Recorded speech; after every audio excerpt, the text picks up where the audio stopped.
Yeah. Oh, I guess let's recap. Yeah. Let's recap. Okay, Alright, so let's do this. Let's play this game. yeah, welcome back, everybody, Yay. officially to Alter Self, and we're going to pick up where we left off. So yeah, you guys had come into this house at the request of two children, which you heard crying in the streets of this abandoned village, and made your way up 3 floors, encountered their ghosts, found a secret door leading down to the dungeon, and have been exploring down there for some time now.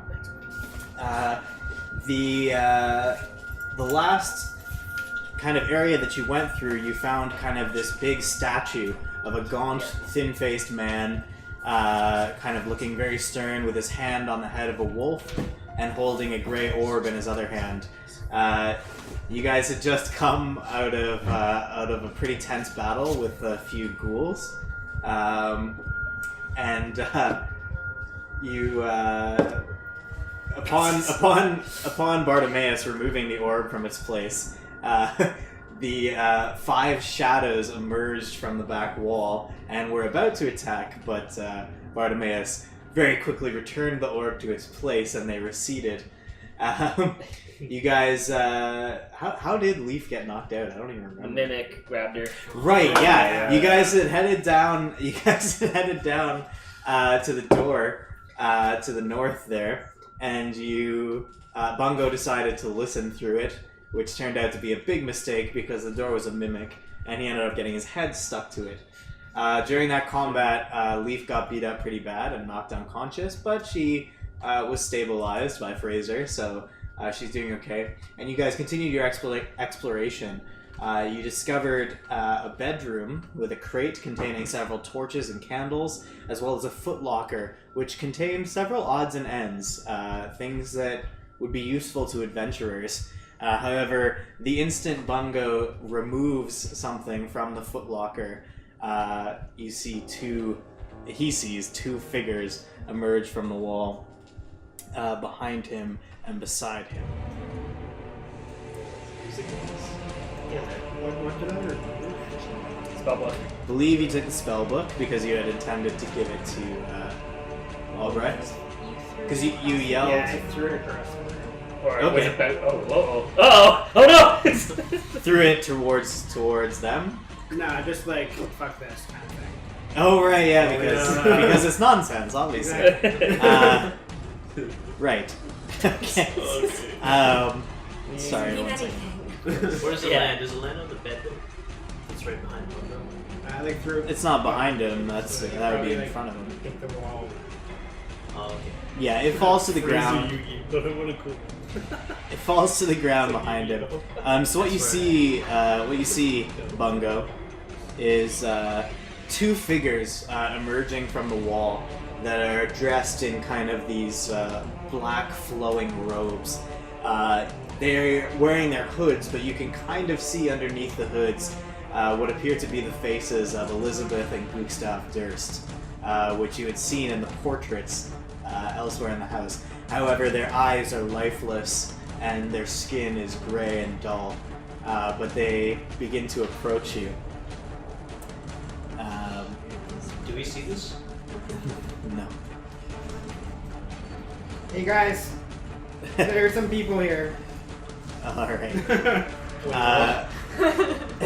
Friendly As you kind of say that,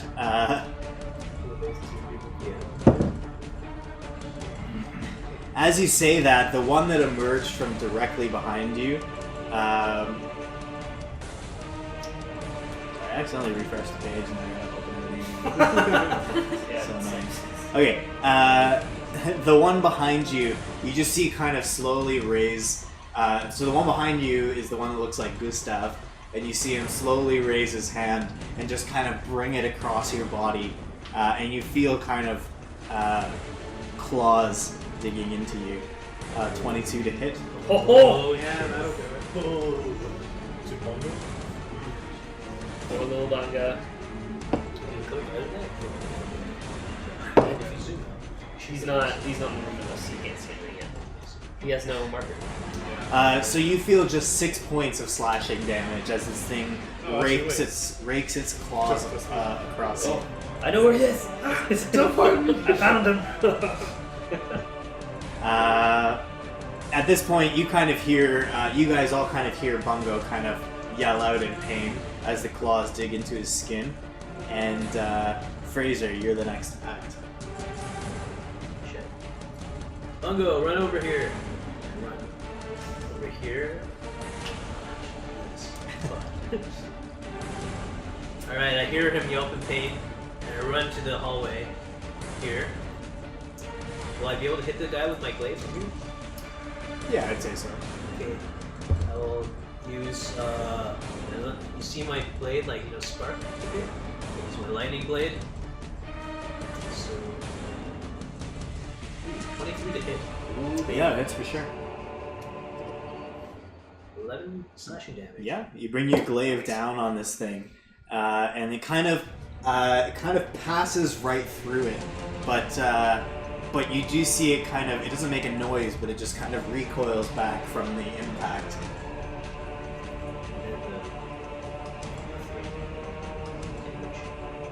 Right.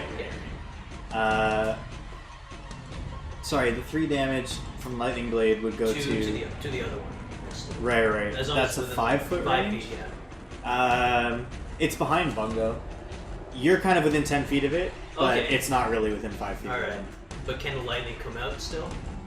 Sure, yeah. You kind of see this bolt of lightning as the blade goes through. You kind of see this bolt of lightning jump off and kind of hit the ground harmlessly beside Bungo.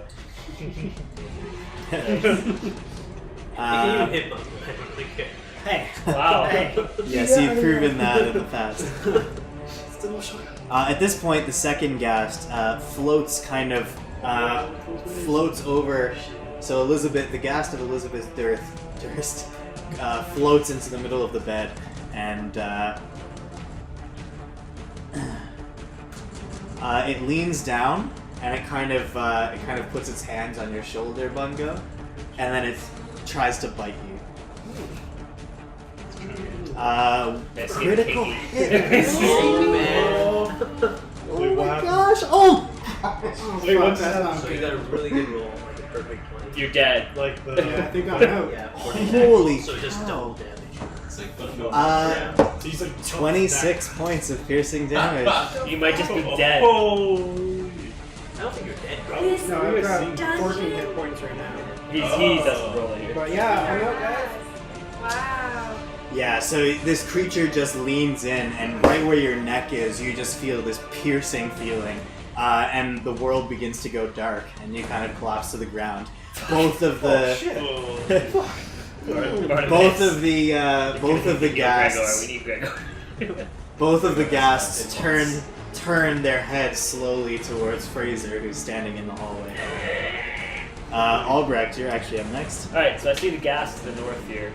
What do I know about gas? Yeah, make an Arcana check. Okay. So It's one of the you'll be skills. using your skills to determine what you know about certain things. Does that work? I didn't see it pop up. Yep. Oh yeah, you know about ghasts. Oh, baby. They're immune to necrotic damage for obvious reasons, and they cannot be poisoned. They're able to see in the dark, no problem. And you know that any creature that starts its turn too close to a ghast, within about 5 feet of it, must succeed on a DC 10 Constitution saving throw or be poisoned until the start of his next turn. But if you kind of build up the Constitution to not be affected by it, then that lasts for the rest of the combat. Okay. They also they're more powerful than, for example, regular ghosts. They have advantage on saving throws against effects which turn undead creatures. Okay. And also, their claws have a paralyzing effect. Okay. Are they similar to other specters in the sense that there's a reason they're here as opposed to like guarding something? If you were to reverse what had made them appear, would they disappear? Or is that a known thing about gas? Yeah, so For ghasts, they're kind of a form of reanimated dead.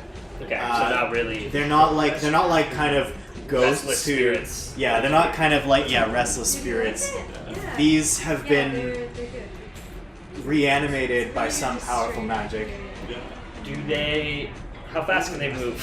I'll be blunt about this. Yeah, they can move 30 feet at a time. We can outrun these motherfuckers.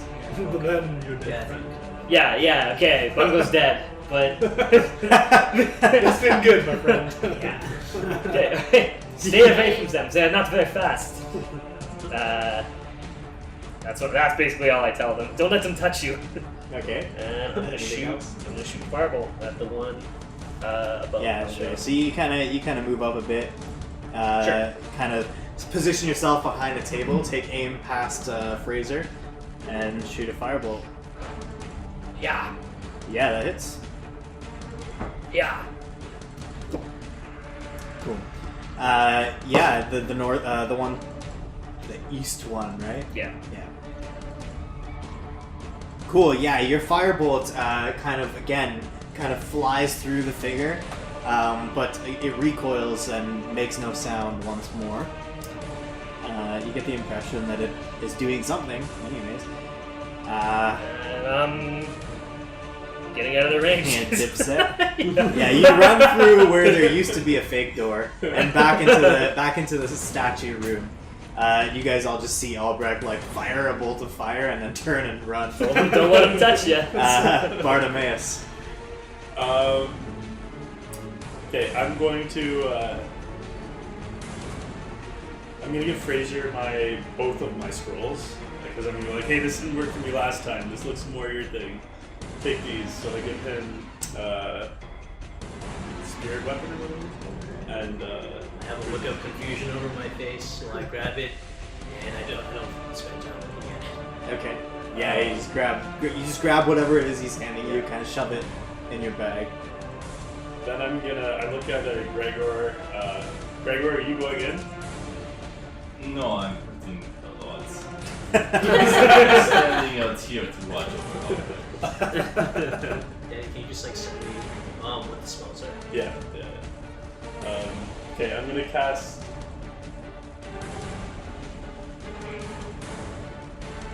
I'll cast heal on Gregor.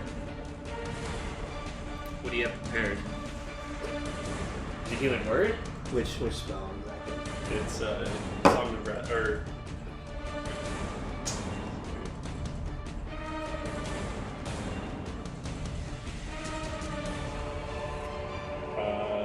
healing word, yeah. Cool. Okay.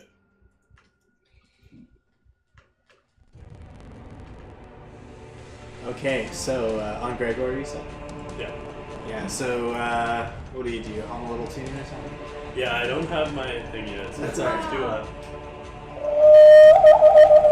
Nice. Yeah, and you just feel kind of the sound of the music regenerating your energy, Gregor, as you heal 7 points of damage. 7.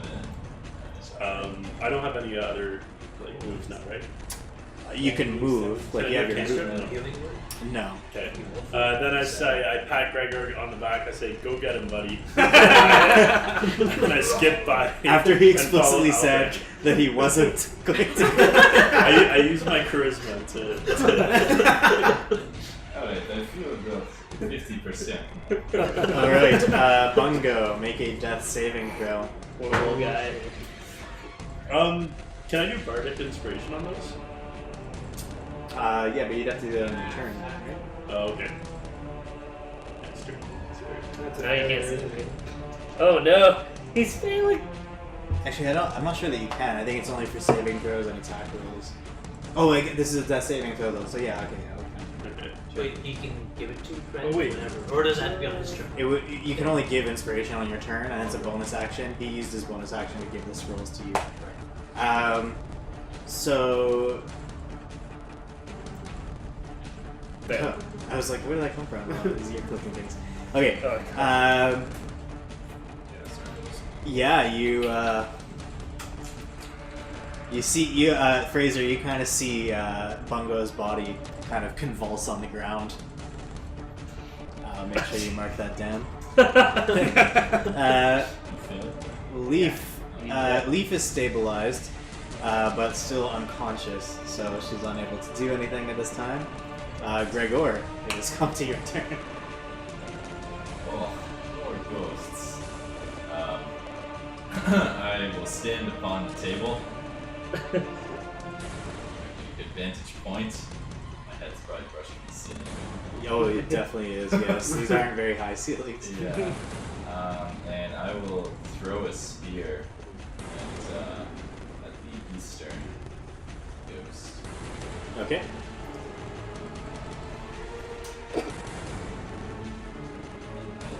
Not enraged, unfortunately. I believe,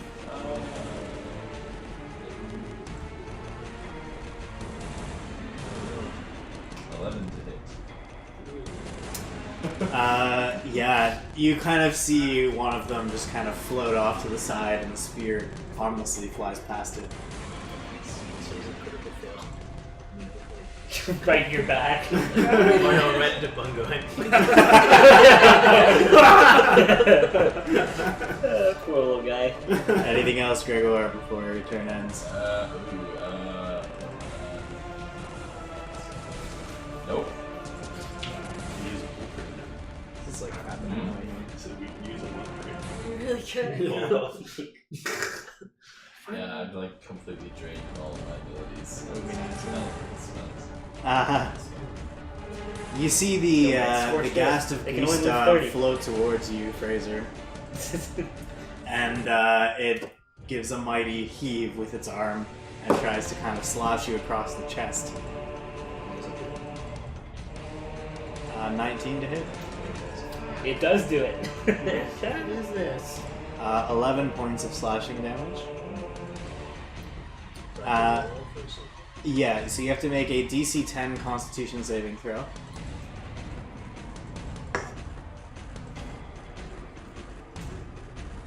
Yeah. Yeah, okay, so you kind of, you feel the blow of the claws across your chest, dealing significant damage, but they don't get deep enough to kind of impact you any further than that. And I when he hits me, like yell out in pain and zap him with my Wrath of Storm. Sure. Nice, 14 points of damage. If it makes the dex. Oh, it's a dex save. No, you did that. That's okay. It fails the dex save. Yes. So yeah, you kind of point your finger back at it after it strikes you, and you just see this bolt of lightning, I No, guess. I choose. Or what is it? I choose thunder. I like yell at it. Right. Okay. So you just see kind of like Black Canary. You just like open your mouth, and you just hear this big thunderclap, and the ghast kind of like draws back in surprise.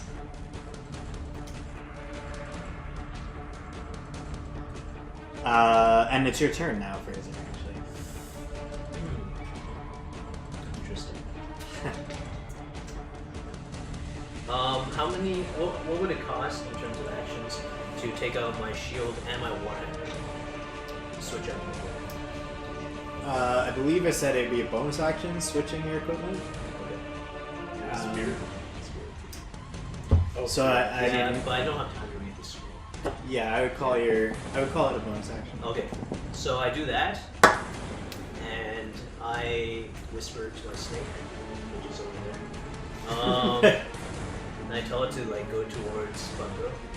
Yeah. Can it go towards Bungo? Yeah. Whisper towards Bungo. Yeah. Go for it. And I want to cast Save the dying. Spear of the Dying. Spare the dying. Yeah. No. Is that? Through Barnaby. Yeah. Is that like instant? Like any roll? No, it's No, it's Okay, instant. yeah. As you seem to be touching, or in this case, you're familiar touching. So my snake. Can I use this time? Kind of like. What's the word? Tickles, yeah, tickles. Like, tickles his ear. Yeah, so you kind of, as that happens, you kind of see this slight glow. You kind of see this slight glow where the impact of Barnaby's tongue was, and Bungo's body, which is kind of convulsing on the ground, just kind of calms, and you see his breathing steady. Can I? Okay, after that, can You're I still bring my snake unconscious. back to me? Yeah, what's its movement? Probably, I imagine. It's like 30. Yeah, for sure. So I don't make any more death saves or You do not have to make death saving throws, but you are still unconscious. And I'm probably gonna die this turn. Die, asterisk. Yeah. No, I can I outrun told you them. not to do that. So I'm also lucky. I will join you. Oh, I forgot about that. Yeah, I wasn't good about it though. What's that? Okay. If I roll a 1, I get to live. Oh, so you couldn't have died. Well, I mean, Well, I mean, if I rolled 1 twice, then I would have been. Yeah. But I forced The snake is old. Doesn't want to Famous last the words. chance. Yeah, so, I mean, it could have been out, but. You see Elizabeth Durst now float towards you as well, Fraser. And, Another back rub. yeah, tries to give you the kiss of death over here. Leans down to attempt to bite you. 19 to hit, Oh! That the hits. hell? That hits. dealing 14 points of piercing damage. I'm down. I'm not dead though. But I'm Whatever. Yeah. What's that? Are you unconscious? Or? Yeah, that's I'm when you go. I'm unconscious. Oh. So, Gregor, Doesn't you matter, see right? 2 of your companions have flown, Fled. fled, That's clever. have fled. 2 of your companions fled. Period. Really good at writing, not very good at speaking. Yeah, 2 of your companions fled. You saw Bungo go down. Now you see Fraser fall before your face. My snake is hiding in my armor. Does your familiar sticks around if you get knocked Oh unconscious? yeah, shit. That's a good point. Do I do that? Well, hold on. It's actually Albrecht's turn next. It's just you're the only person who sees what just happened. I'm just gonna leave them here to make it easier on myself. So I shoot back around the corner. Yeah. And I say, "What are you doing? I told you we can just outrun them." And I shoot another firebolt at the one that outrun is a bad word. We can stay out of their reach. And I shoot another firebolt at the one on the east. Yep. Yeah, you manage to.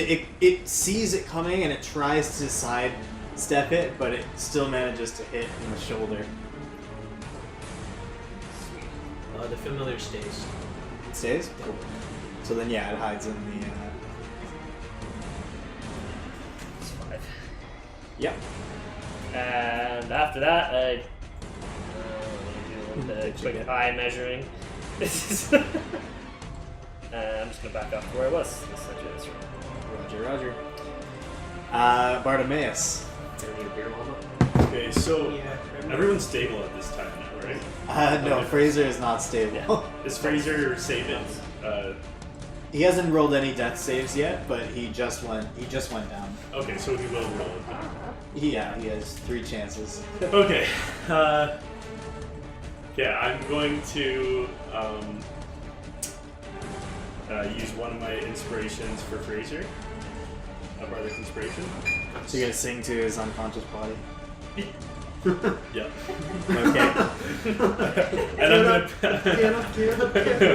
I'll pair it up with a vicious mockery, so I'll do like both at the same time. If Okay. I'm allowed to. Sure, yeah, for flavor purposes. Yeah. So, vicious mockery is your action then. Yeah, And inspiration is your bonus action. is my bonus action. Yeah. So I'll yell to one of them. God, look, you're so ugly that 2 guys just passed out on you. That's good. Then I'm gonna turn to Fraser and I'll just start being like chanting like, "You've got this, man." Sure. Yeah, I mean, normally, obviously, he's not able to comprehend what you're saying, but something about the magical aspect of your song manages to impact him. It was the same one that everybody's been attacking that you're viciously mocking. It was the female one. So Oh, she's okay, so the second other one. attacker. Okay, cool. And they have to make a wisdom saving throw, is that correct? Yeah, and then here I'll vicious. They failed for sure. Cool. 2 points of psychic All I can do damage. is 3 damage. And So- and she has disadvantage on her next attack, right? Yeah. Nice. No more back rubs. Oh wow. Because they were rolling really high tonight. So. Okay. Bungo is stable. Leaf is stable. Gregor. Throw a chair, book it. Where are you right now? Or you could stabilize and run. Actually, I'm not gonna meta it for you. I'm back in the other room. I was like, I came in, I'm I jumped close enough in, that they shot can a thing, and then went and I'm away. like, we could Is stay that out of there, square we 10 could feet or stay 5 away 5 from them, and then kind You of took off are- there. Is what I did. Yeah, they can get to you. Shit. You Alright. could have moved. I shall throw a spear. I'll let you move. Yeah? He hasn't started his turn. Okay, I'm gonna sneak Well, I mean, away past, just starting. just out of, Yeah. Just You started. sneak around the corner. Okay. somehow I know what You know exactly. Gregor, you're hurling another spear, are you? Yeah. Our characters all have uncanny abilities to determine square footage.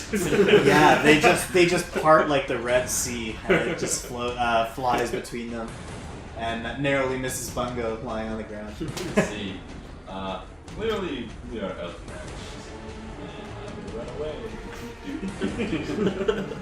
And by that I mean tactily retreat. Tactical withdrawal. There you Yeah. go.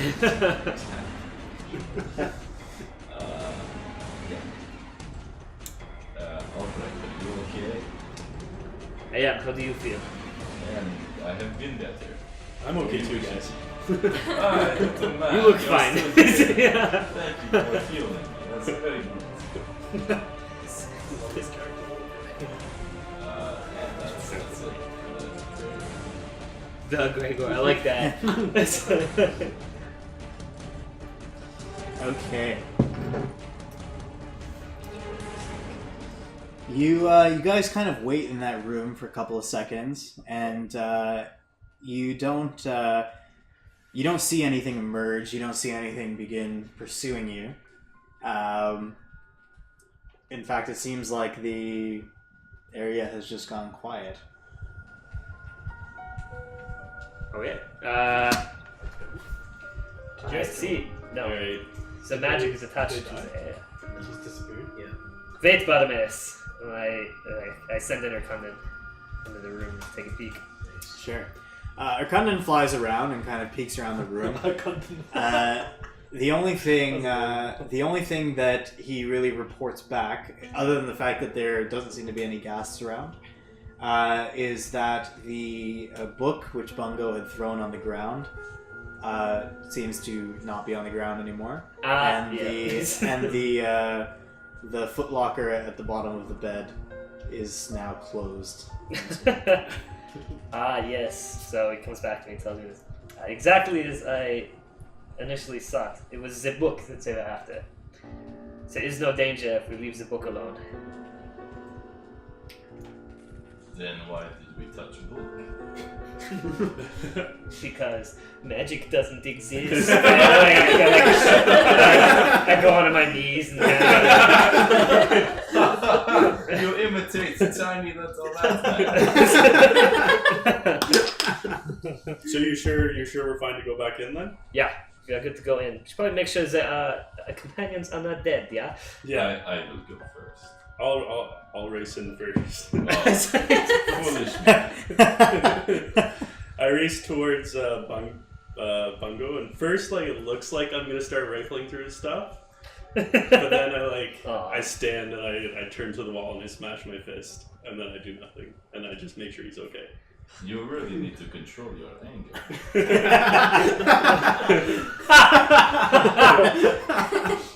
Classic. Yeah, Bungo seems fine. He is unconscious. You kind of turn to Fraser, who's also on the ground. He does not seem fine. You try to stabilize him, presumably. Yeah. I'll try to Roll a medicine check.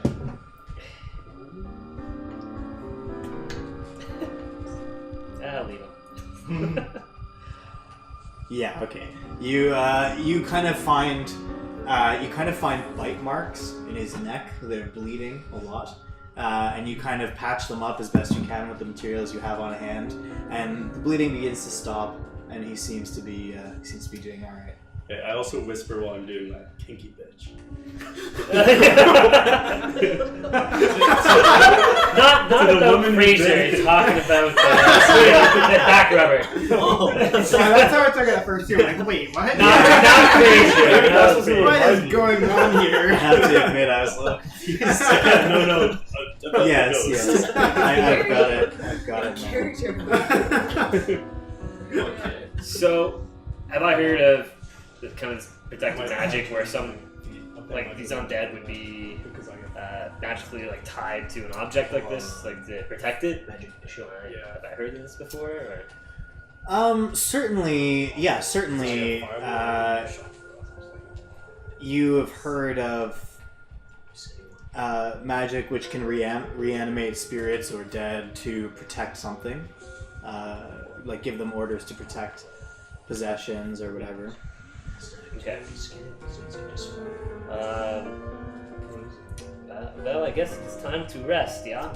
Yes, I was going to say we should go back to that place where I had a nice little nap. Leave these 3 sacks of garbage useless in one, and then we go back to the other. All 3 of them just pile in the corner. Yes, a common expression where I'm from. Unconscious man has no will. Yeah, I am from Zetu.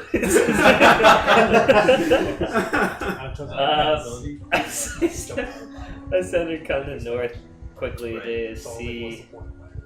Yeah, you kind of see on the ground the bloodied remain, or Yeah. Condon sees the bloodied remains of the ghouls which you fought earlier. So we know exactly. Alright, I will pick up all 3 fallen companions. Yeah, Gregor, no problem. Just kind of like, especially because Bungo's half-sized, anyways. You kind of pick up Bungo and Fraser with one arm, and pick up Leaf in the other arm, and you kind of just hold them above your like human. over your shoulders, and then you're free to carry them wherever. Yeah, it's a good idea. Alright, how do we get back to the stone little ruins? This way, and I go north, taking heed this time to make sure there's no traps. Yeah, you've already walked down this particular hallway. We haven't gone this hallway yet. This one is new. We went right because we hit the trap to the left. Well, make a perception check then. Oh no! We should have gone the long way. You can't perceive a trap. Oh, I guess. Yeah, you kind of look. You as you kind of peer around the hall, you do see holes in the ground, but upon closer examination, you realize these are the holes that the ghouls emerged from when they attacked you. But there doesn't appear to be any danger in this stretch of hallway. Okay. Right. Yeah. Continue north then, back towards the crypts. I suppose. Very good. There are the beds. There are beds though. Yeah. You can go to the beds. Beds are not safe. Actually, you're right. We shall sleep on beds. They will put them safe in hole. Yeah. No. So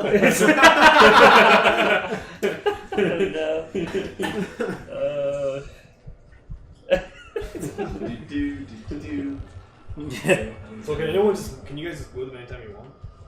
Sorry. Yeah, right at this point in time, yeah. Okay.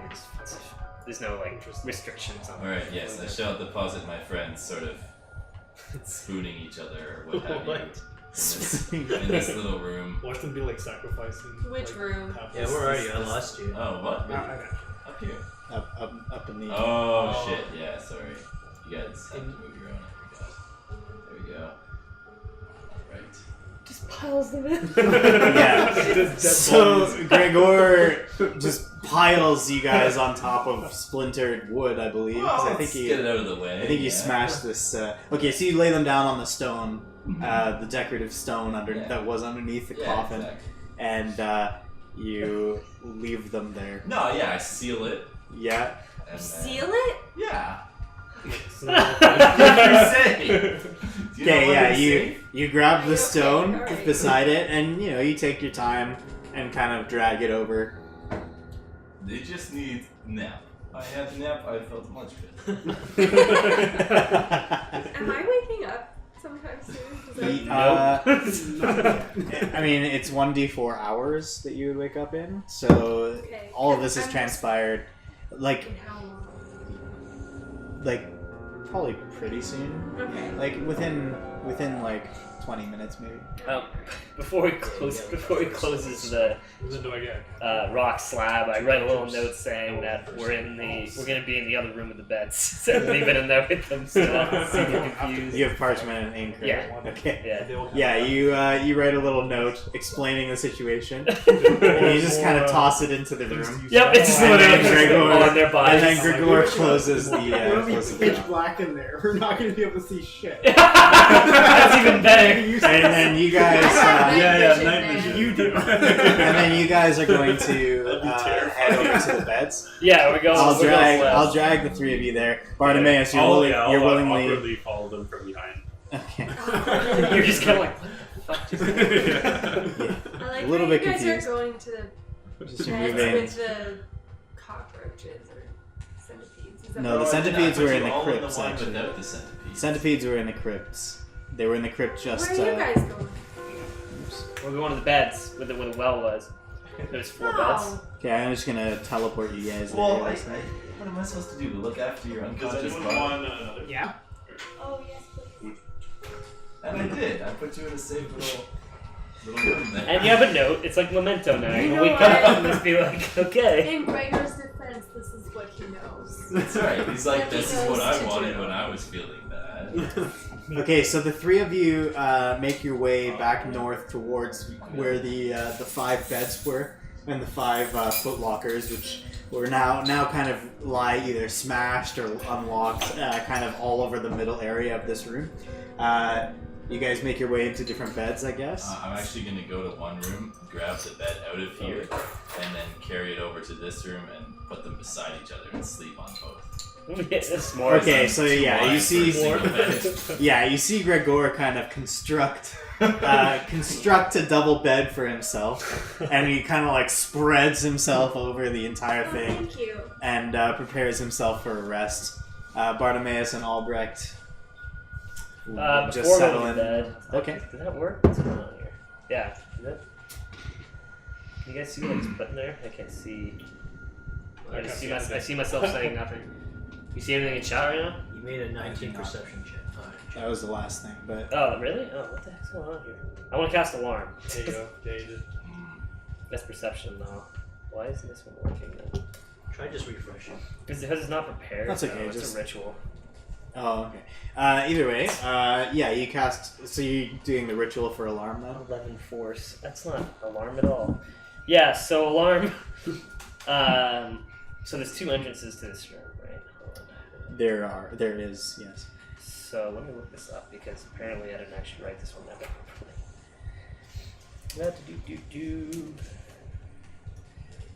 So set an alarm against unwanted intrusion, 20-foot cube, and it'll ping me. So essentially,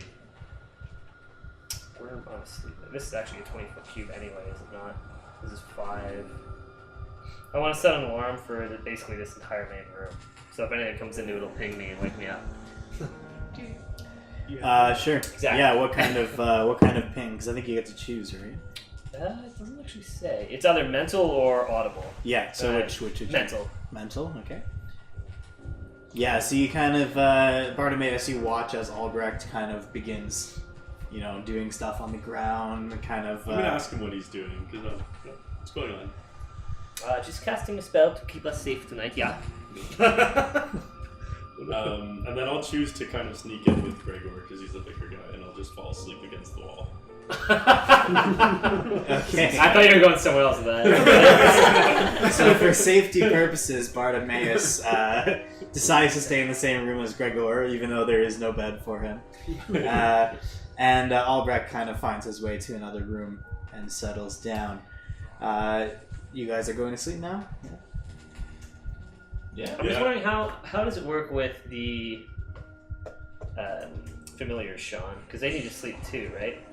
I think we're playing with that. We are. How about if they're dismissed into a pocket dimension? Are they considered sleeping? I mean, it's not like an instant. Like it's not like a No. you can unsummon and then resummon and then they're fine. I meant, But yeah. If they're in the pocket dimension, that's like they're resting. They're fine. Okay, in that case, I'll keep them up. Yeah, mine is sleeping. Okay. Well, yeah. While I'm sleeping, I'll have Rakunden just perched on top of the box, watching the room. Sure. If he sees anything funky, wake me up. Okay.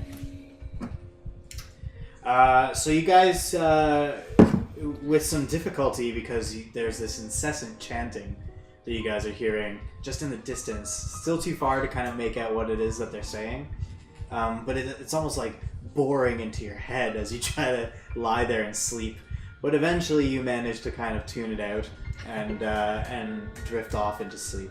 Not long afterwards, you three would kind of wake up. You can choose to, so basically each of you has a choice. You can choose to just, like, you kind of half wake up but you just decide to sleep until you feel better, or you can each wake up with 1 HP and decide what to do from there. I'm gonna sleep until I feel better. Okay. Yeah, same. I'm just gonna We pass seem it. to be safe.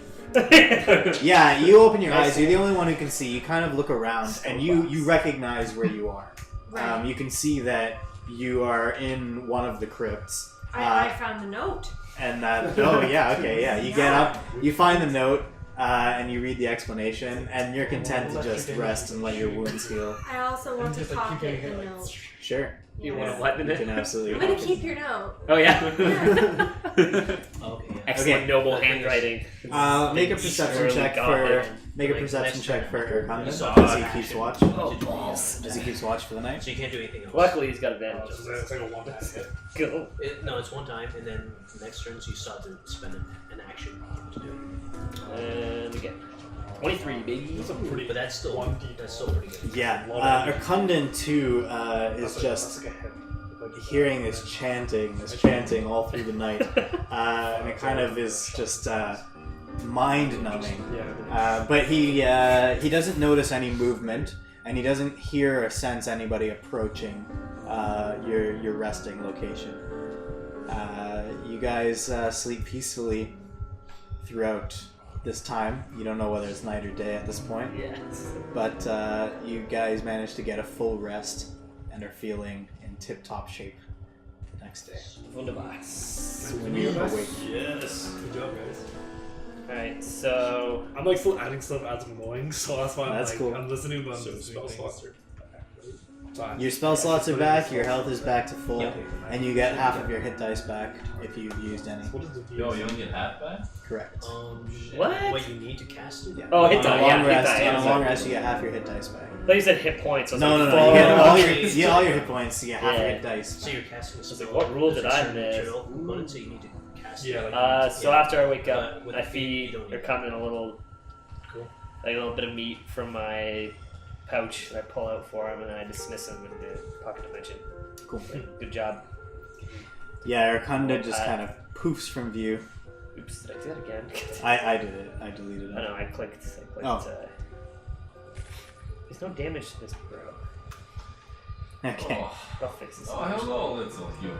You joined me. He's in not a some human. little, what are you? Tiefling. Yes, little dark human. Rat humans, dark humans. All I really know is humans. Good morning. And It's rats. true. Rats. Orcs are just green humans. Tiny green, no, not tiny, average green human. Big green humans. Alright. Where's Albrecht? Albrecht. I can pop out. Yeah, I'm here. How are you? Are you okay? I'm very well. Very good. Please end with romance. I cast, oh yeah, that's our backstory. Oh, okay. I'm gonna cast Mage Armor again. Like I always do. I just gotta get rid of the spell slot for that. We only have -8 spells now. What? It keeps jumping around from like 3 to 1, and the spell slots you used keeps jumping around. It's really weird. But yeah, I cast with Technical difficulties. Yeah. Yeah, so let's go check on our friends, yeah? All right, so you guys have awoken as well. What do? You just wait, or You know, I'm assuming it's like completely pitch black Yeah. in there, right? it is pitch black. So I'm Yeah. just gonna grab my shield and kind of like walk around trying to find the walls. Oh, hey, Bungo. Ah! I Yeah. look for my snake. as well. Yeah, where are we? We're in that crypt. Which one? The one that Gregor slept in. Oh. They oh, left yeah. us a note. Oh, did they? What does it say? Well, apparently they went to the beds and they felt that they should just pile us in here. What a bunch of dicks. Alright, as they're saying this, I'll start shifting over. Okay, so you see. I mean, it's still dark. None of you lit a torch that I'm aware of this morning. No. You guys Dark must have, rest. you guys kind of stumbled your way through. Well, Bartimaeus can see. So I guess Bartimaeus probably guided you guys along, kind of brought you back to the crypt. Gregor, you feel along the wall until you kind of grab hold of the stone, and you begin moving it to the side, and you guys just hear this grinding noise. And Put my shield in front of me and... Hello! Hello. That's medallia. Are you feeling better, comrades? Yeah, thanks for the note. Thanks for taking us here, Gregor. Bitter. You could have shoved us on a bed instead of in here. Ah, bed is dangerous. This is safer. I suppose you're right. I can't argue In with comfort comes complacency, and with complacency comes lack of attention, and with lack of attention comes danger. I have to disagree with you there, but sure, buddy. You will learn this. You seem to have many lessons to tell. Gregor is full of knowledge. Alright, we'll chat later. Gregor is not the one who was bleeding from the neck earlier. Maybe you should listen to him. Sassy little. Sounds like the next good point. Anyway. Onwards, yeah? Yes, let us continue. So, What yeah, what's is the the plan? point here? We thought it seemed like evil ghost monsters that were hard to defeat. Did you defeat them? No. No. Impossible, it stands. What ghost They monsters? were protecting the book that you found. I'm gonna light a torch while they're talking. yeah, okay. So Smart. Fraser finally. You guys are all just chatting in the dark. Fraser is like, "What the hell is?" He pulls out a torch and lights it up, and you guys, the crypts are just flooded with light. Oh, that is okay. Anyway, who saw these things? I did not get a good look at them. Maybe one of you who almost died by their hands. What ghosts Sassy. are we talking about? Oh yeah! Yeah, she was not around for that. Oh, yeah. Last Oh, thing yeah. I knew, I was sucked in by a mimic. Oh, yes. Well, we got that one. Thank you. Did I know what they were called? Like monsters? I guess I would describe Yeah, I mean they're everything ghasts. to you Oh, okay. guys now. Whoever saw them. You guys I kind didn't of- really- I just threw a couple spears. Some types of creatures are known to you guys. Two ghasts that resemble Thomas? No. Gustav, and Elizabeth Durst, the two parents from the portrait which you had seen earlier. Yes, those people. That's who they resemble. Oh, wow. They must have been protecting whatever was in that chest. It was a book. What kind of book? Did you read it? 9, they were protecting it. Once we left, we pulled back to get a tactical advantage on the guests. And they took the book, put it back into the locker, and disappeared. So they're there just to protect the locker. They don't care about anything Now, else. what happens if we burn the chest? Or destroy it entirely? What happens if we move the Why would chest you to a destroy different room? it? It's the first solution you should try in any problem. Destruction. Violence is usually the answer. Maybe there's something in this book that would let us know more about what happens to this place. Especially what happened to Gustav and Elizabeth, yeah? This time we will be prepared. We can lay a trap for them. Okay, you'll know more about this tonight. It is your decision. Like, does anyone have any traps on them? You don't need to either. Trap. Somebody has a hunter's trap, I believe. Only once a day. Oh, I do. Indeed. The first I do level? have a hunting trap. Perfect, yeah. Or Alright, once follow a me. day, long And rest. I kind of like beckon them towards the room. All right, Albrecht charges ahead, kind of leading the way. Once again, past the Yeah, the dead ghouls. bodies of the ghouls just laying bloodied upon the ground. And Gregor closely behind. You guys all trail along and eventually make your way back to the room with the table, chairs, and candlesticks. Does anyone have any oil? Oh yeah, I thought we all took lanterns. I We all do. took torches. Oh no, they're all in this room. Sorry. There are Yeah, torches. we were talking Yeah, about so this, yeah. there's a bunch of torches just laying on the ground of this room now. That Bartimaeus had kind of like taken an armful and tossed them all. Right. Tossed them. Right, So there's right, torches just laying everywhere. You have to try not to like trip on them. I did. Oh, can I pick up a bunch of them then? Yeah, absolutely. Alright. There's about I'm gonna say there's like 5 Alright. just in that area, and there's still more sitting in the crate. I'll just kind of grab the 5 that are sitting there then. Yep. Sure. Does anyone know how much a torch weighs offhand? It's like 0. I think it might be 1 pound. 1 pound? Makes sense. It wouldn't like Oh a yeah, wooden stick, right? Sure. Because that's like how many spell slots you My have. carrying capacity is. Spell slots. Alright, That was a lot. Enjoy this now. I said there's more Alright. torches in here. Yes, in the crate in the corner of that room. So I said there's 5 on the floor. There are another 25 torches, all just kind of like stacked on one side of this crate, and there's about 15 candles kind of on the top as well. Okay, I'm gonna grab 10 more torches. Okay. Oh, look at this luxurious bed. Would it be better to sleep here? Oh, look. What is in this chest? 9, Gregor. Good call. 1 minute. We'll be in the chest soon enough. Yeah. Curiosity gets better. You can flip the chest afterwards. So how do you want to do this, Albrecht? It Alright. sounds like you have an idea. Yeah, here's the plan. So, who has the trap? I do. Yeah. So, Leaf, we put the trap here in the corridor. Gregor, we push the table up sideways here to block off that room from this one, and then you stand behind it. Yeah. Yes. The rest of us can stand behind you. Who is the most nimble of us? Yeah. Nimble being meaning Dexterity? fastest? Dexterity? Or? I've got Who can best avoid getting the neck bitten off? Yeah. I Probably thought the- it was me, but I'm probably not the so highest sure AC. anymore. Yeah.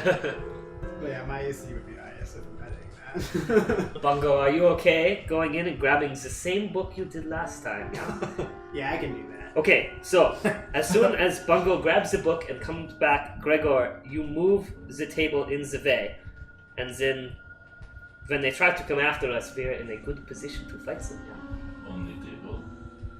We have many more pieces of furniture we can get.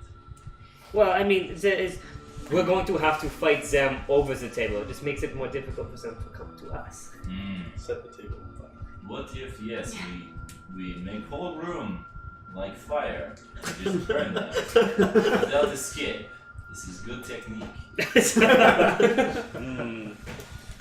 Maximum violence. Well, Work for the caterpillars. I will be lighting them on fire Ah, once they When are you click it, it'll. behind the barrier.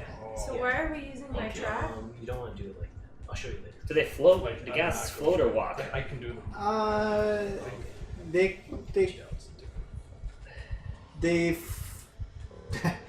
you don't really notice their legs. You don't really notice their legs moving, but they are ground bound. Yeah. They're not like in the air. Because it might hinder one of them when they try to come towards us. Yeah. All right. Alright, roll the shot. All right, everyone in position. Do I just Like a click jump my trap? back. Is that how I set it? You just draw something just there. draw where you're placing it on the ground. Set it up before you grab it. No, it's yeah. Set it up before. So you can use the grab square thing, draw shape tool. Oh my god. And I then you haven't can used just, this yet. Where? I just came across a whole Draw fire. shape. it's a Alright. paintbrush, yeah. I think that's it. You can just draw on the ground. So it's a 5-foot trap, right? You Yeah. just draw which square basically you're putting it on. Like, Should I put it there? Yeah. What kind of trap is this? It's a hunting trap.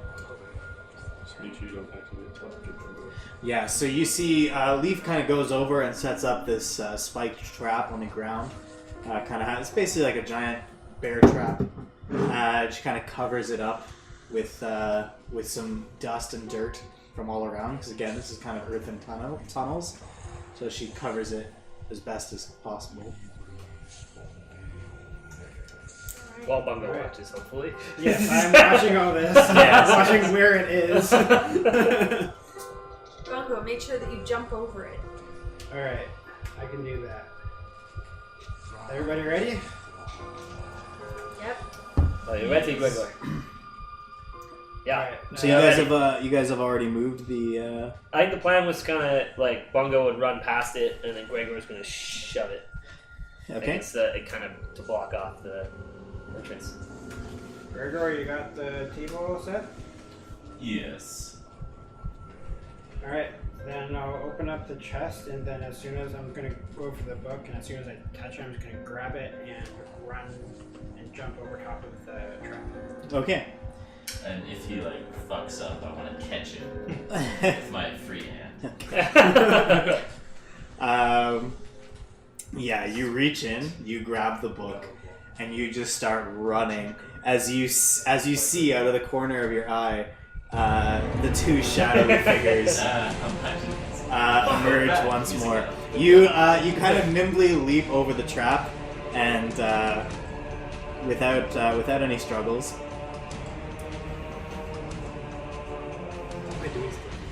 And they turn and begin pursuing you. This is not long. It's the table, Gregor. I put a table in the way of this room. Yeah, I kind of like block them in, so right, like they gotta hurdle. Yeah. Okay. So you grab the table and just swing it around in front of the gap, and then back off. Stay there. I'm probably gonna sort of shield here, actually, so that they can't hurt my health. And the table is kind of. Do you put it like sideways? It's kind of Just like so that you can see it well. What are the dimensions? It's like a square table. It's like 4 or 5 feet. Like it's basically like perfect to fit within this hallway. Basically. Then, yeah, just like that, so it's blocking off the surface of the Cool. But yeah, you can still. Yeah, they can still see it. Bungo has trouble seeing it. Actually, It's stand on a chair, I guess. Yeah, he would need to. He would need to get a clear visual on the ghasts. What are the rules for like Bungo fighting the top of my shoulders? Mounted combat. Bungo can mount you. Hey man, I mean, I won't even feel it. Because unfortunately, you'd have to be 2 sizes larger, I believe, to be mounted. So. Really? I think so. I'm pretty sure it's 2 Well, like, sizes. because I count as the size larger for lots of things, I wonder if I You extend it to. could certainly carry him, but I don't think you could fight on top of you. I don't know. What if like he throws you could do that. Yeah, well, sure, he can totally throw him if he wants to. Yeah, no, we can Jimmy rig something. I want to like maybe strap you to my chest. With a shield. Your arms. I throw on his back, so guys just This is be one like 4-armed beast. Oh man, back to back. Yeah. Like strap on your back. Dude, let me still effective. Another time, perhaps.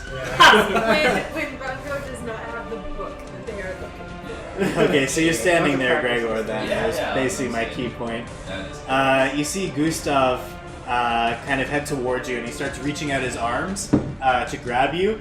But then, as he kind of crosses over the place where Leaf's Hunter's Trap is, you hear a loud snapping noise, and it closes on him. Is there a damage roll for that? Might be. I don't know. Yarb. How do I? I think they have to make a miss. Hunting Trap.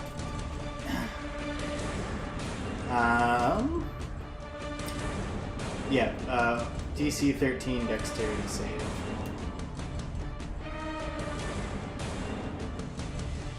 Does not make it. So he takes 1d4 piercing damage, and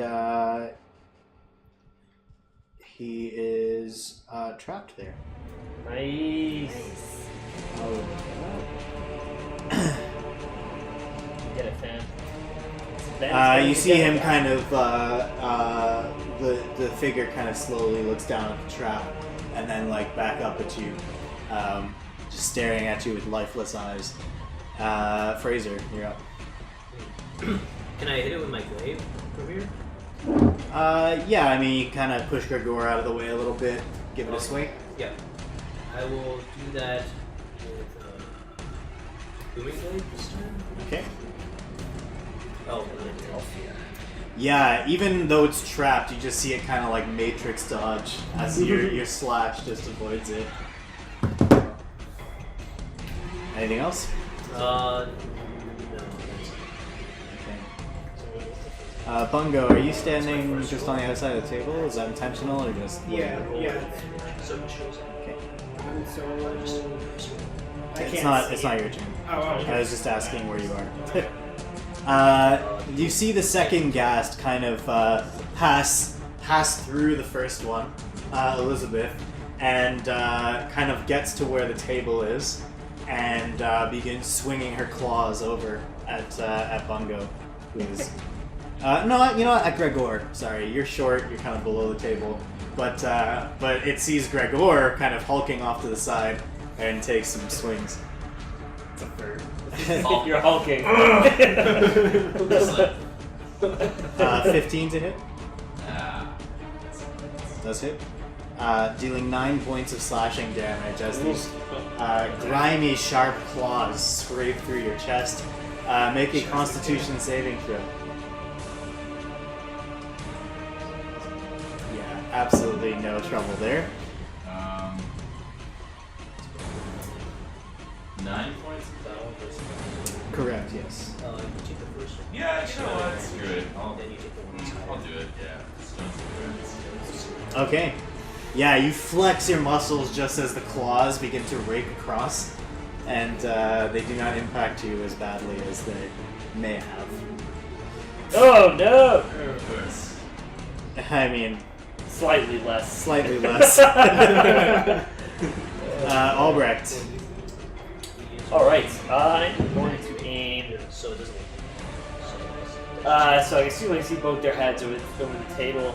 I'm going to shoot grease back here so that it sprays on both of them. Okay.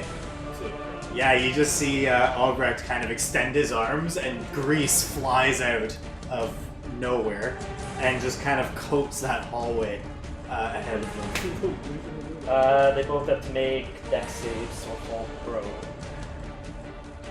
Actually, it's good to take the square. They both make the dex save, unfortunately. Oh, this is and basically remain there and we're back. Well, Okay, They're let me still say- covered with grease. Yeah, is that coming? Yeah, they're still covered. Lights them on fire. And then I'm Is that your gonna turn? I'm gonna jet back to where I was before, kind of in the back of the room. Bartimaeus. Alright, I'll see what Albrecht just did, and I'll take out one of my torches. Mhm. Is that a chair? Or is there any way I can like see over the table? Yeah, only you're 5 feet. you're Okay, tall enough to see okay. over the table. I think it's just Bungo who's too short. Alright, then I'm gonna give a nice lob and aim right to where the grease started. Wait, you found a chair? No, torch. Flaming torch.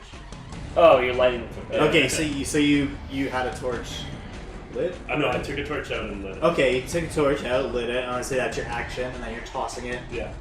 over the. Okay, cool. Yeah, you take out your flint and you light a torch, get it going, and you just kind of huck it over the table. Grenade. Yeah, Get down! basically. Yeah, more like that. You missed It's it pretty. before, we It's didn't pretty get on fast. fire. You just see the flames begin to just kind of like shoot out and spread, including kind of engulfing these two ghasts that are on the other side of the table. The table itself lights on fire, You also take note of the fact that the footlocker on the other side of the table is also on Oh no! fire. What have I done? Because the grease has spread to like the entire room. So the footlocker's on fire? The footlocker is on fire. We have the Uh, book. We do have the book. This There's is something else in good. there. This is good. Burn it to death. Both of them immediately take 5 points of fire damage, I believe, and are lit on Last fire. Light him up. Are lit on fire Wait, for if 2 they both turns. save their throws, do they still get covered in grease? Yes, they just don't fall. It depends how we. It's only the dexterity saving throws to determine whether they slip and fall.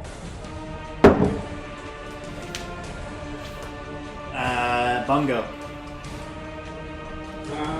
Was there any chairs or anything on the table? Like, There is 2 chairs that were in the room. Okay, where are they? They're still kind of in the middle of the room. Okay, then, is that open where I'm at? I want to like jump on top of the chair so I can see. Yeah, for sure. Okay, you so go up on top coming of in? the Sorry, chair, I don't know. and I'll take out my crossbow, and I'll take a shot at the one that's not trapped. Okay, yeah, the one that's closer, kind of pressed against the table, trying to reach people. You take a jump onto the chair, whip out your crossbow, and take aim. Fire a bolt. However, it's hard to see because like the table is on fire. There's like flames behind the table. Your arrow doesn't manage to make contact. I'm just gonna aim. Okay, Leaf. Yeah, I'll take out my short bow Yep. and take a shot. Cool. Yeah, unfortunately, same thing. The fire is just making it very difficult to see where these black hooded figures are. You don't manage to make contact. Gregor. It's bright here now. I would like to throw my weight against the table and attempt to knock one or both of them prone. Okay, sure. Yeah, make a athletics check. Oh! Yeah. You kind of you shove the table as hard as you can, and it pushes both of them back, and they both fall kind of prone, one on top of the other. The bottom one Gustav still has his leg kind of caught in the trap, yeah, they're both prone. But the table is now kind of blocking them from other people's sight. Okay, that's whatever. That is what it is. This is what it is, and I will now move back here in defense. Okay. Okay. Both of them are prone. Quite the battle formation right now.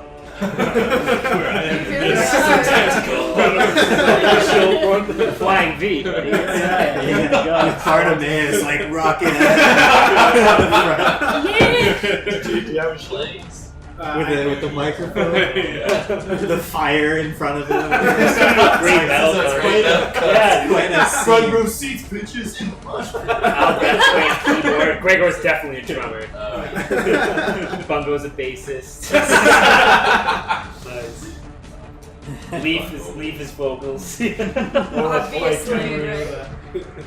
Bungo's a good bassist. Yeah. What would Fraser play? I don't know, he'd be like Probably like something guitar. crazy weird, like a keytar almost. Yeah, What whatever Egyptians played. The Gustav. Fiddle. You see Gustav kind of shove Elizabeth off of him, and then he uses half of his movement to kind of return to a standing position. He reaches down and tries to undo the trap that is still kind of attached to his leg.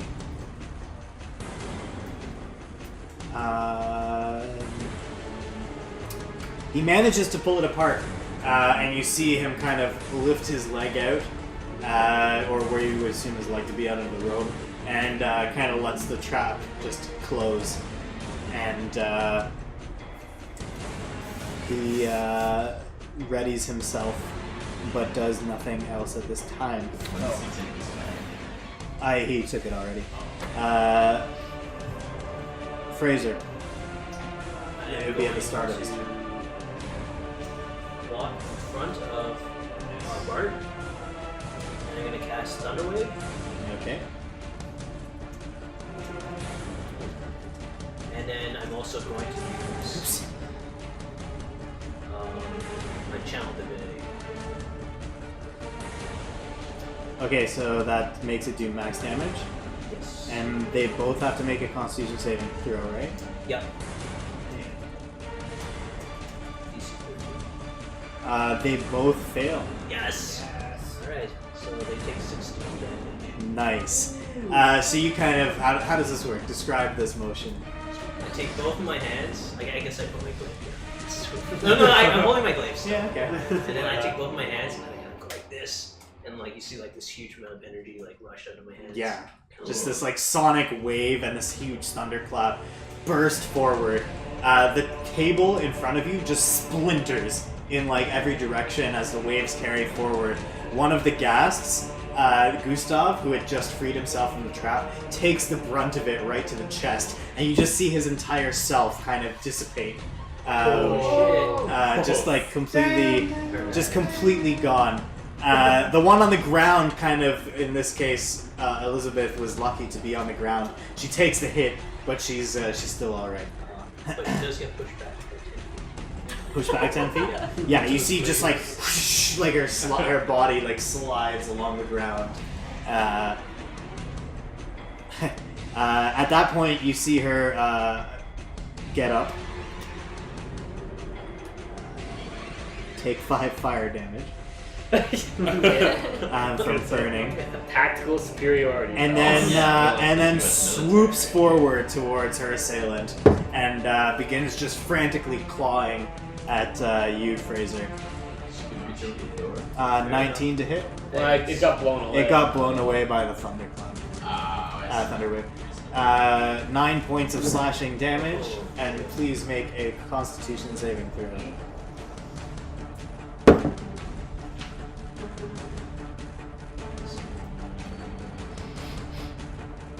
Oh yeah. Yeah, not a problem. Does not pierce that deep into your skin.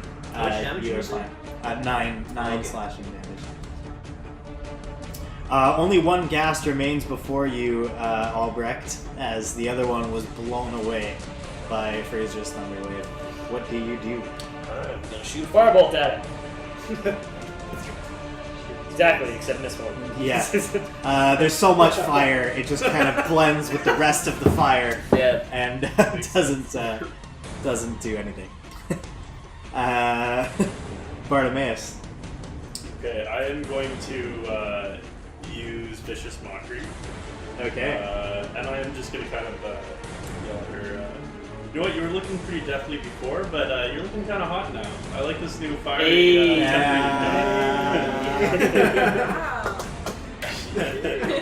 Gonna need a little jump set just for She fails her saving throw, takes the full one Full damage, one. but also has disadvantage on her next attack. Just cut your deep. Bungo, you can now see this thing in all its glory. Get some revenge, The table Bungo. is gone from Alright. your sight. Now, Bungo, it's your time to strike! I'll put my crossbow away and take out my battle axe. I'll jump down from the chair. Take a nice big swing at her. Yeah. That hits. Yeah. Yeah! Yeah! This is terrible. Yeah, she kind of dodges a little bit. You catch her though. Kind of bring your axe across her chest, and it does deal a little bit of damage. Alright, let's use my action surge and I'll take another swipe at her. Absolutely. Go for it. Sweet revenge. Yep, hits again. 12 points. of There slashing we damage. go. Nice. This time you get a better swing. You manage to kind of nail her in the side, and your axe kind of passes through, but she's still kind of intact. but that dealt some significant damage. Leaf. Hefty bitch. I am going to use my short bow. Mm-hmm. Nice. Yeah, that hits for sure. Yeah. 4 points of piercing damage. You get sneak attack damage, I think. Do Even I? on ranged attacks. I believe so. Range attack. But... Sneak attack. Roll. Let's find out. I'm pretty sure you do. This is the question.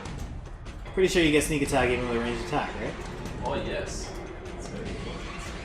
My entire play of That's not good. it's worse for you talking.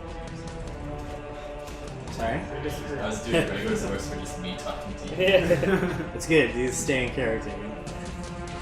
Yeah, finesse or ranged weapon. So yeah, Nice. you get an extra 1d6 on that attack. Oh, Slash roll. slash roll. Roll 1d6. Talking to yourself? Yep.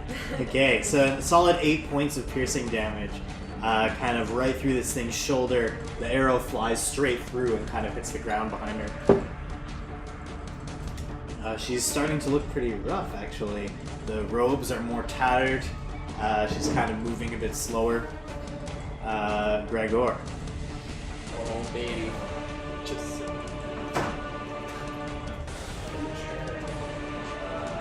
Finish her. She's doing this right Yeah. Hasn't she been actually been for a big old hug? all constricting. I don't. Grappling takes my whole action, right? It takes an attack. Yeah. She's also It's on the equivalent. fire, It's man. the equivalent of an attack. Good point. Yeah. She is currently on fire. I would grapple that. Oh, hot.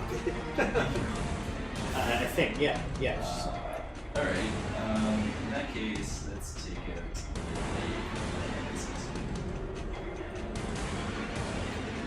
Alright.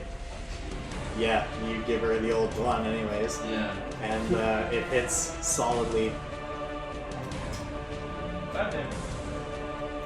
Yeah, absolutely. At this point, you see her kind of clutching the places where blades have hit her now, and she doesn't. She really looks pretty weak. Fraser, you're up. Double kill, possibly. Is she still prone? She's not prone, no, but she is on Oh, fire. yeah. She was supposed to make a saving throw for the grease. But I guess it's technically not grease anymore. Is it's it? fire. Yeah. Yeah, it's It's been used. Okay, my Fair snake, sensing weakness in front of me, comes out and hisses at her, and I use my help action. Of course. Okay. I'll focus. To give you advantage Yeah. on the attack. Yeah, so the snake kind of begins, extends from your arm, begins hissing and moving erratically in front of her. And you see kind of her face tracking it around. And I use my glaive attack. Oh. Yeah, you hit. That's fun. Oof. Wrecked. How do you want to kill it? It's like, well, it's just my glaive, so I stick it into her, and then like I hold her up. Like flick her off. Perfect, yeah. You Great. extend the glaive straight through. You lift it up. She's like, she doesn't like really weigh much. She's some kind of creepy, like, magical creature. And then you kind of give it a flick, and her body goes flying about 5 feet away from where you are. And then as it hits the ground, just like Gustav's ghast, you just see it kind of dissipate, and the body disappears. Say, well, that went much better than last time. Over. Yeah. Well, it's this time The to be fire, prepared, yeah. the fire in the room in the back kind of begins to subside, and you are now sadly aware of the charred remains of the foot locker That was at the beginning of at the bottom of the bed. Everything in the room is pretty ruined. You can certainly examine it if you would like to. I'm gonna run up to Bungo and be like, "You still have the book, right? Where's the book?" Right, I suppose I would have I'm just gonna go. This garbage? Yeah, here. Alright. Good. Now I'm gonna open it up and start like leafing through it. Hey. Leafing through it. What you have in your hands is a. So the book I described it last time is yellow. Has a yellow leather cover. Why would it be yellow leather? Just to make you have fun saying it. Cover, and it contains, as you're leafing through it, it contains a handful of spells, wizard spells. It appears. Yeah. There's it's quite a full book. There's actually first level spells in kind of the first section of the book. You see disguise self, identify, mage armor, magic missile, and protection from evil and good. Mm-hmm. And you kind of flip to the back section where there are some second level spells, including dark vision, hold person, invisibility, and magic weapon. Ooh, baby. Well, I mean, she's reading it. Is there, And you just gave it to him? is there anything No. special about any of the spells? Have they, like, are there any dog ears or anything? This place seems fucking creepy. No, the book actually seems to be in really good condition, almost as though it had been preserved. It shows signs of kind of wear, almost like somebody has been traveling with it, but no conspicuous markings on any of the pages or anything. Seems to be just a standard book of spells. Alright, May I I'm have a just... look, Yarleaf? Oh, it's just some beginner The men asked to have beginner a look. spells. I'm sure that you know them all already. Can I grab it from her? So some No, things I I'm do like not putting know. it into my Ooh, bag. contest. Excellent. No. So, athletics, acrobatics, I assume those are your higher ones. Yeah, buddy. Oh, boy. Acrobatics for Gregor is one of the tumbles in. Why are you doing that? I think my token. Oh.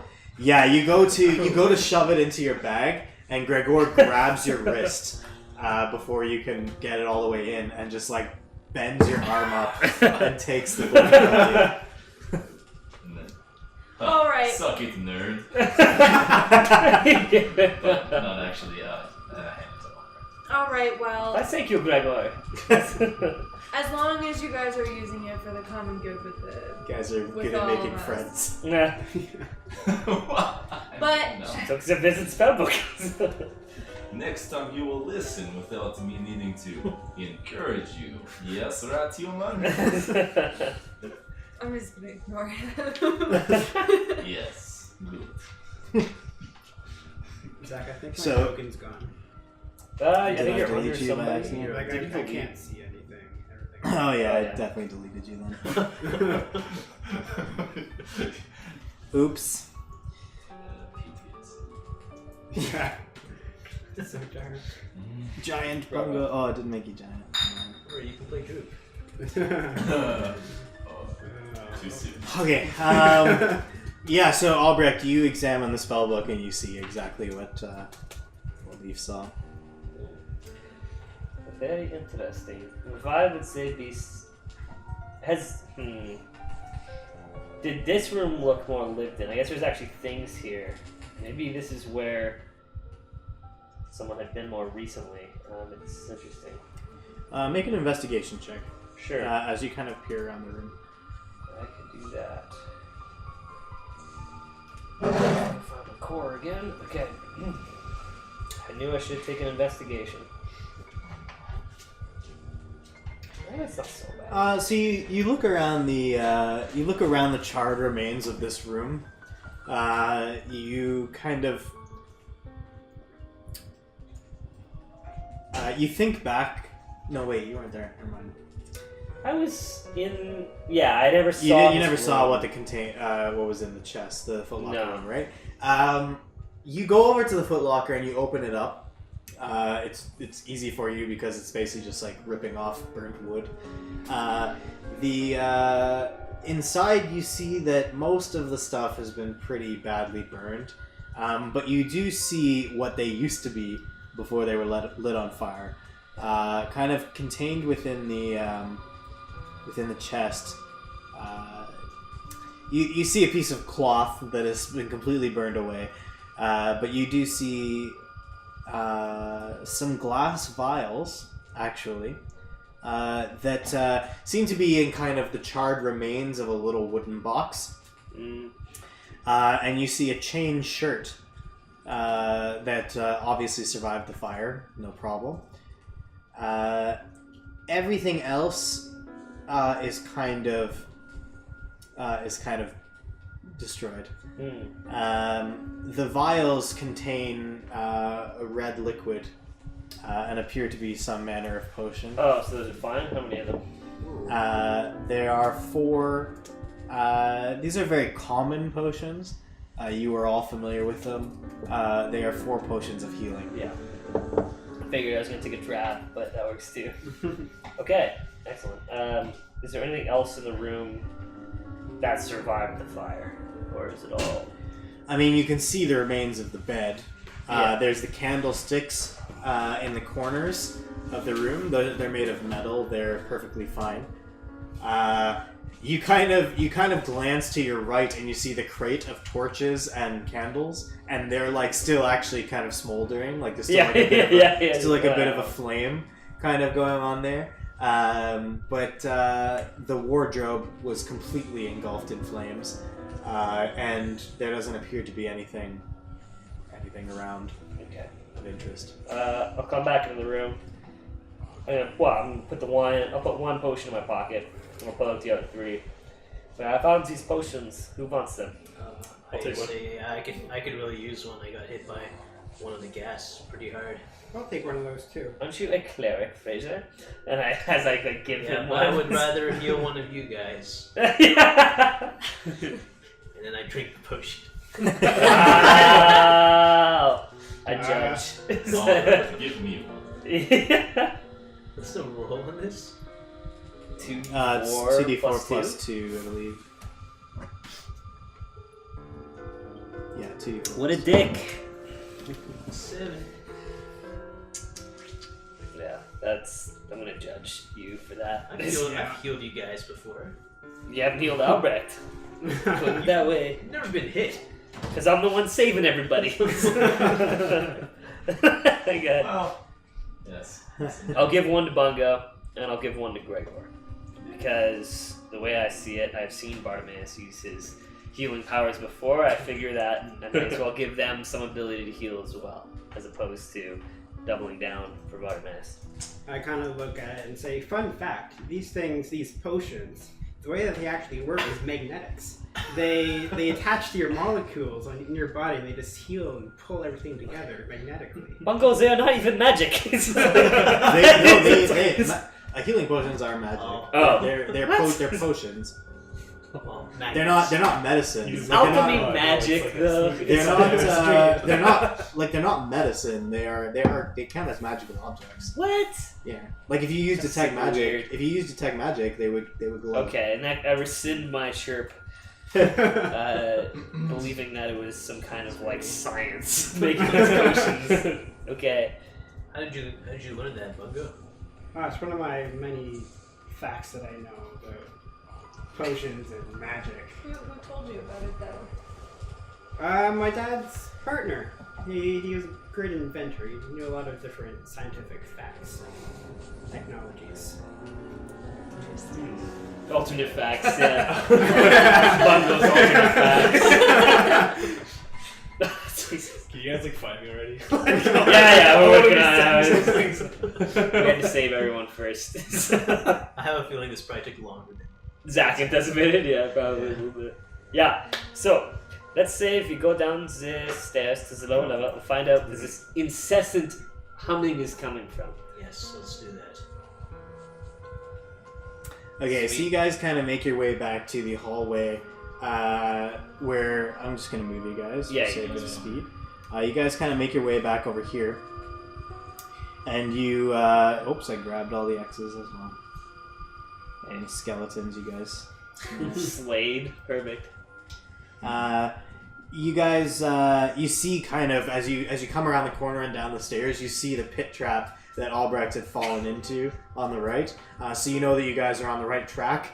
And on top of that, to your left, you just hear the chanting much louder coming from down the stairs. You guys head down? Yeah. Yeah?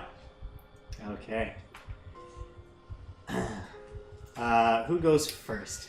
Gregor! Yes. You know that scene in Sherlock Holmes, the first one with Robert Downey Jr.? They say the two of them walk into the room and they're ready to burn the place down. I can't remember the guy's name. They're like, "Oh, whoever!" And the giant dude just walks in. Like, that's how I feel about Gregor. So Gregor makes his way down the stairs. Who next? I'll go next. So I'm gonna move this down here. Bungo, you follow after. I'll go after Bungo. And you guys kind of make your way down. You see another kind of stairway heading down to your right. Fraser and Barnaby head down. Wait, who's Barnaby? Is The snake.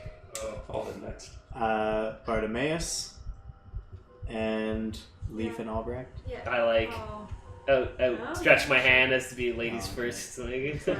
I moved you in the wrong order, but it doesn't actually matter at this point. You guys, well, I'm not- Gregor, at the bottom of the stairs, you see that it opens up into this wide room ahead.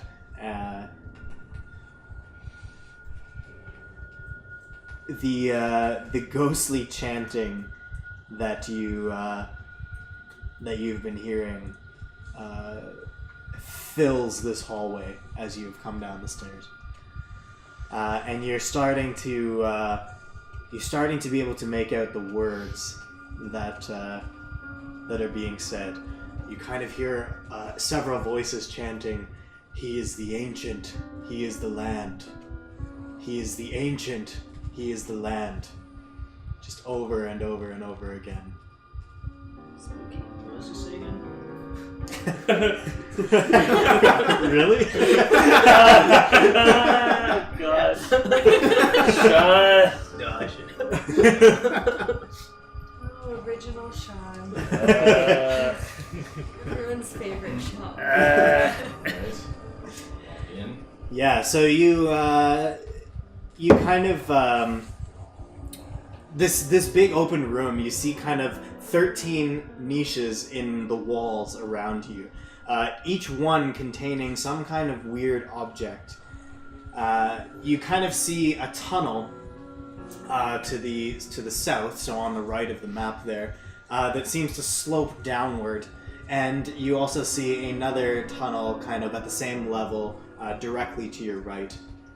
The chanting appears to be coming from down the slope. Of course it does. What's in the niches? Yeah, would you like to examine each of them? Are you guys all gonna come I'll look in? in this first. Yeah, sure. Yeah. I'll look at this one. Okay. Yeah, you guys take the time to go around. It's fine. I'm just gonna read all of them to you. In the first niche, so we're gonna go clockwise around the room. In the first niche, you see a small mummified yellow hand with sharp claws on a loop of rope. On the second shelf, you see a knife carved from what appears to be a human bone. spooky. The third one, you see a dagger with a rat's skull set into the pommel. The next one contains an 8-inch diameter varnished orb made from a Nothic's eye. The next one contains an aspergillum carved from bone. I don't know. Some kind Google of it. Yeah. Gives you like not very good social skills, but you get it back.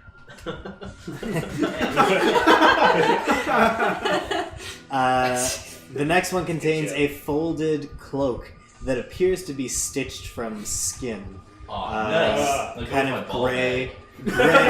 It's very like gray dead skin. Unlike your ball bag, which is very like pinky. And, it's this seems to be like at first glance you would not guess that this is human skin, but the texture is right for skin. That sounds sweet. The next hole contains a desiccated frog lashed to a stick. The next one contains a bag full of bat guano. A hag's severed finger lies in the next niche. Interesting. This one is interesting. You kind of see a 6-inch tall wooden figurine of a mummy, kind of standing in one of these places. Its arms crossed over its chest. And the next one contains an iron pendant adorned with a devil's face. The second last one there contains the shrunken, shriveled head of a halfling. Whoa. And the last one contains a small wooden coffer, which you kind of open the lid, and you see what appears to be the tongue of a wolf, just kind of lying inside the box. Can I do a history check on the mummy? Did you say figurine? Yeah. Okay. Yeah, I'll do a history check on it to see if I know anything Yeah, absolutely. about it.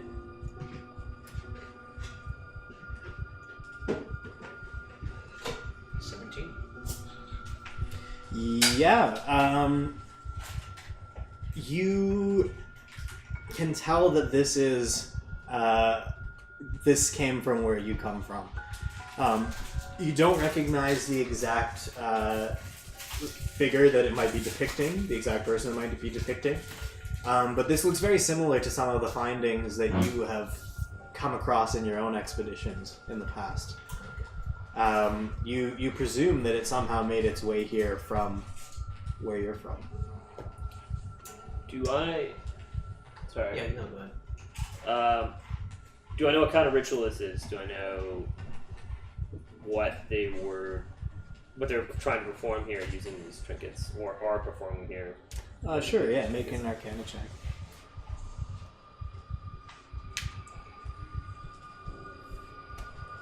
19. This doesn't appear to you, kind of the organization of the room and the way that things are on display, it doesn't appear to you that they were performing a ritual with any of these things. It just appears to you that they seem to think that these things have significant meaning or value. Right. They're not kind of positioned such that they were trying to accomplish anything. It's almost like they're on display, almost as like precious trinkets to whoever created this place. What are the what's the value of each?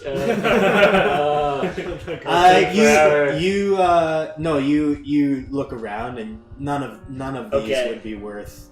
None of these would be worth anything to all but the most eccentric of buyers. We got Bungo right Alright. A dagger with a... There is, yeah. So there is a dagger. The pommel is a rat's skull. Does anyone want the bone knife or the flesh cape? That's what she was just. Oh, she was talking about the rat skull knife. I'll take that little dagger. Sure, yeah. You wanted the stitched skin cloak, Gregor? Yeah, add it to your inventory. You just see him kind of pull out this thing. There's like literally like you can see like the stitching along it, and it's like clearly made of skin. It's hideous. Gregor happily takes it. And you were grabbing something else as well? The knife that is made of a bone?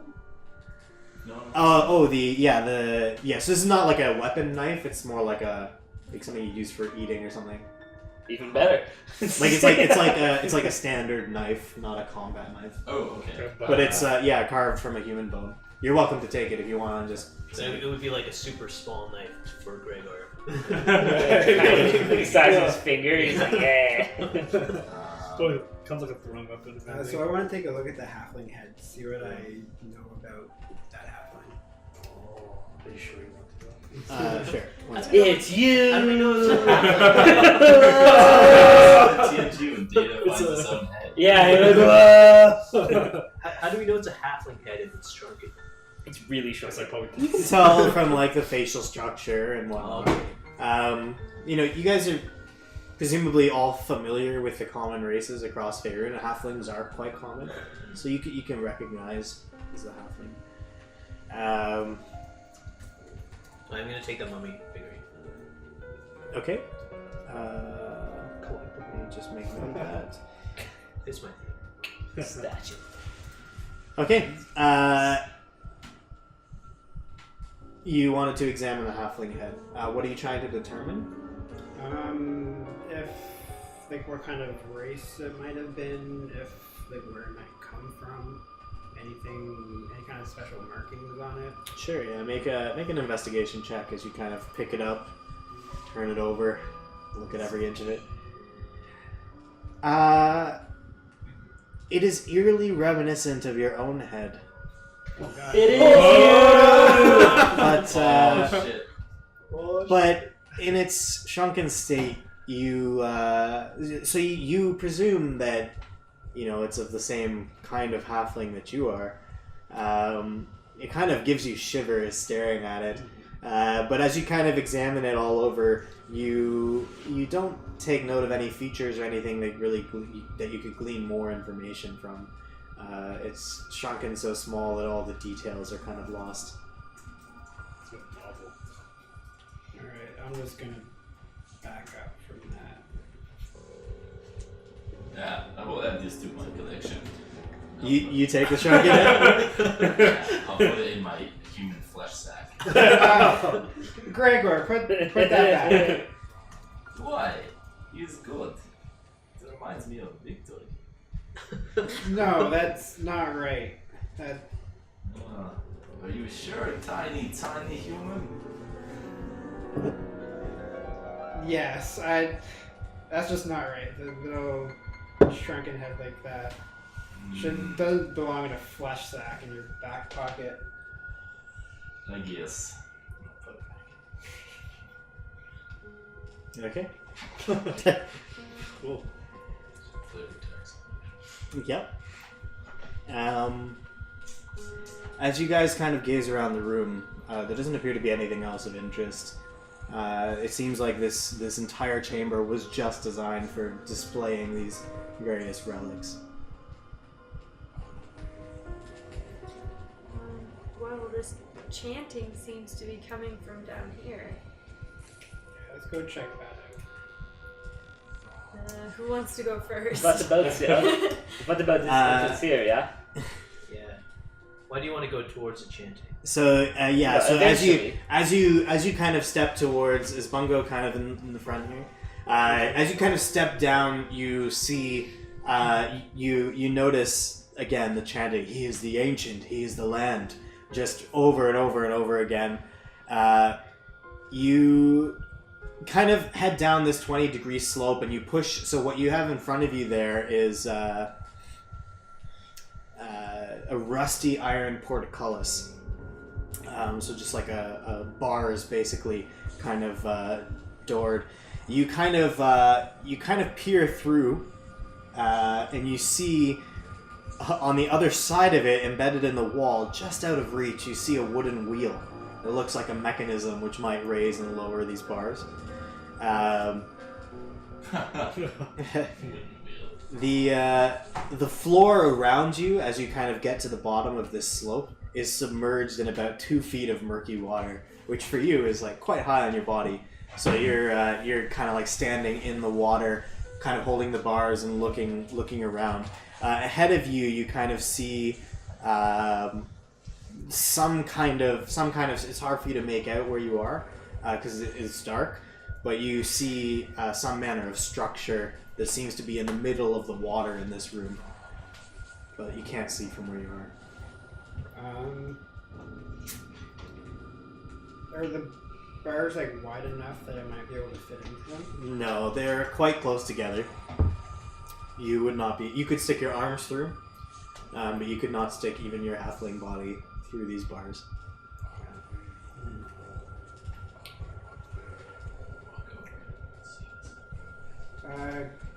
Gregor, come here. Can you reach this wooden thing? Wheel? I can try. Can I reach it from where we are? I probably can't put my arm through the damn bars if you can. Barely. Yeah. I mean, you could like put your forearms through, perhaps, but then your massive biceps would kind of lock within the Did bars. you describe them for me? I just did. They're massive biceps. It's a hint. You're reviewing this YouTube video later.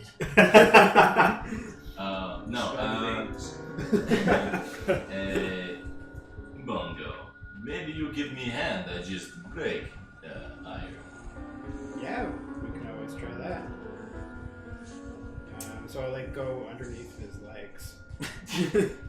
Okay.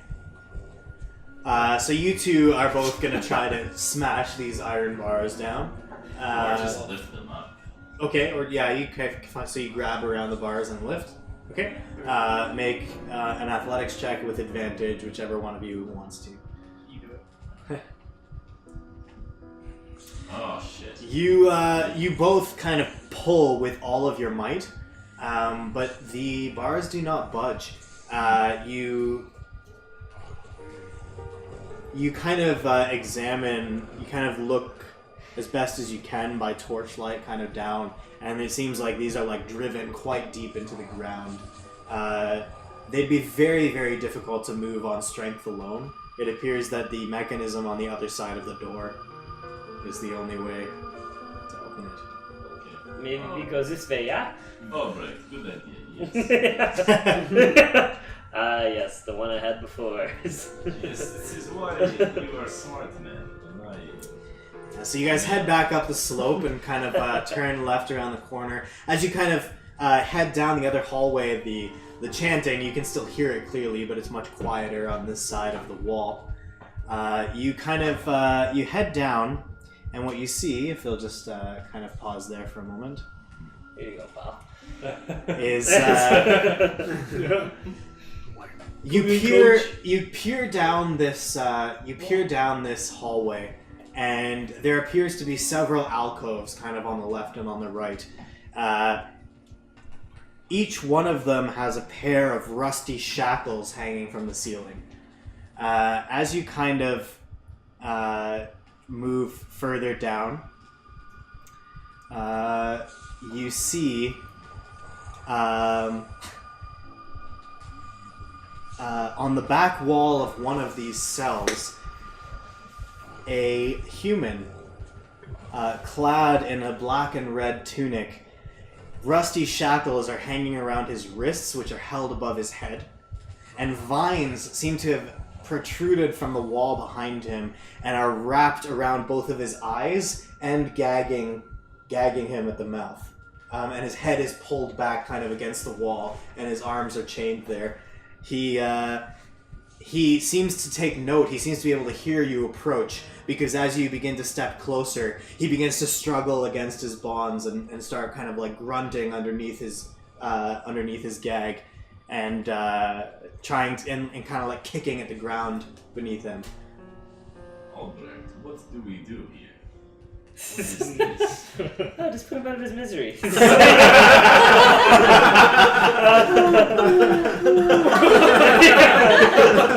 Yeah. Yes. No. That would be really bad. Stab with a bone knife. Exactly. If I don't we take the vines from his face, so we can speak to him. Yeah. Yes. That. Yeah. End it. Make a strength. Make an athletics check. He's a ghost now. It was great joining this campaign. Extra point. You kind of wrap your hands around the vines that are covering this man's face. You kind of manage to get just a good grip with your fingers, and you begin to pull. And it actually takes far more strength than you were expecting, as you kind of finally manage to tear these vines from this man's face. Albrecht, I did it. You, little man. What is your name? Oh, thank you for taking me out of this curious grass. My name is Nicole. Who are you guys? I am Gregor. These are tiny humans and my brother Albrecht. Barnabas at your service. Clearly, this large person is from a distant land I've not known or encountered. What is your background. Fake person. That's a good question.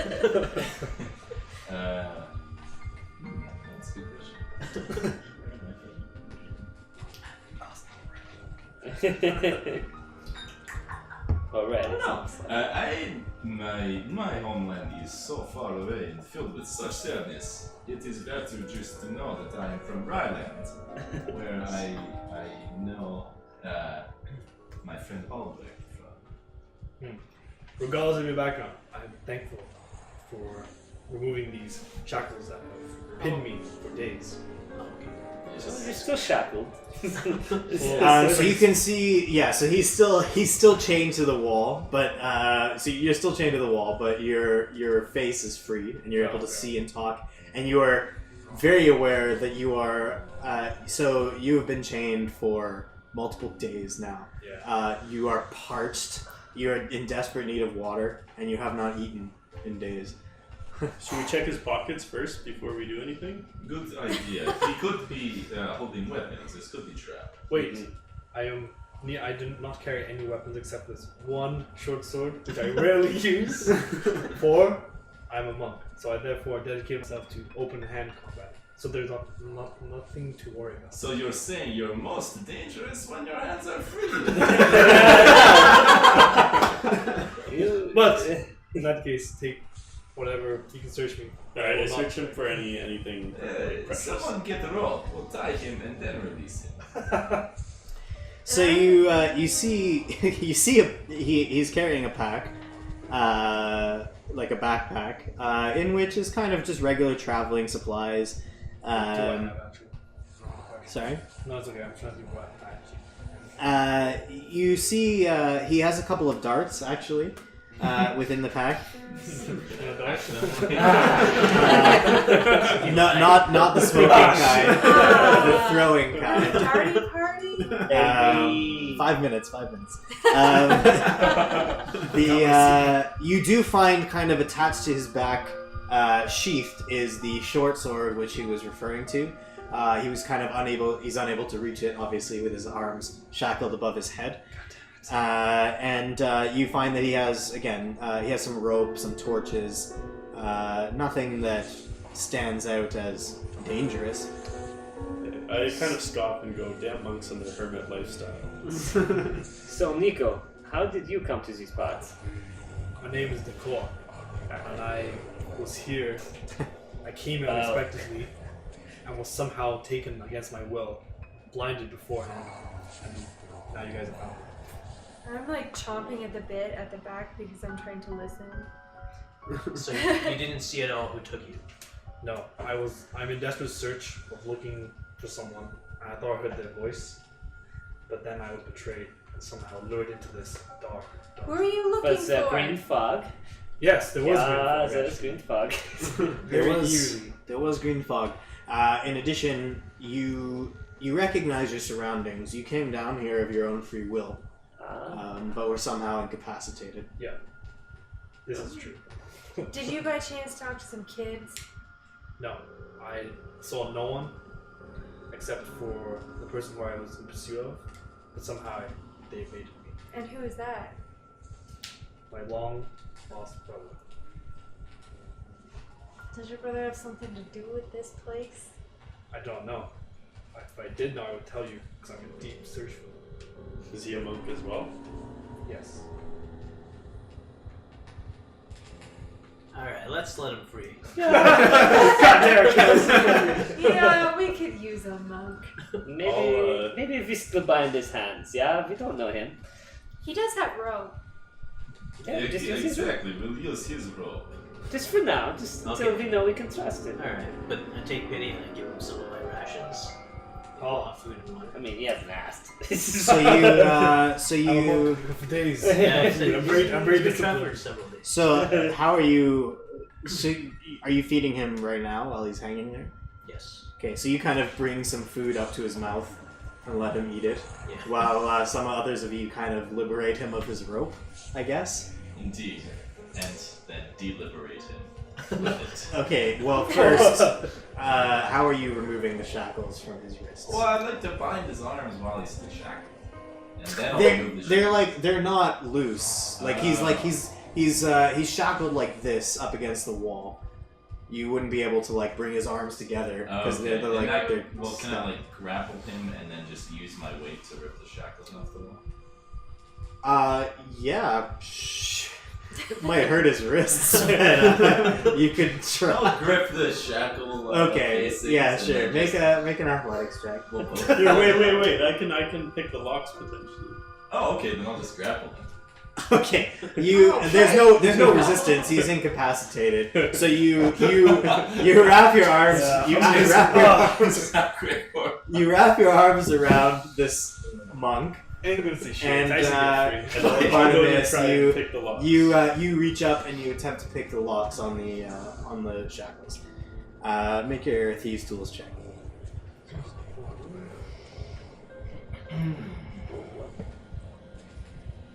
Yeah, you fiddle for a while, and eventually you hear the telltale click, and one of the shackles springs open. You move to the other side, do the same thing. It's easy after you've done the first one, same kind of lock.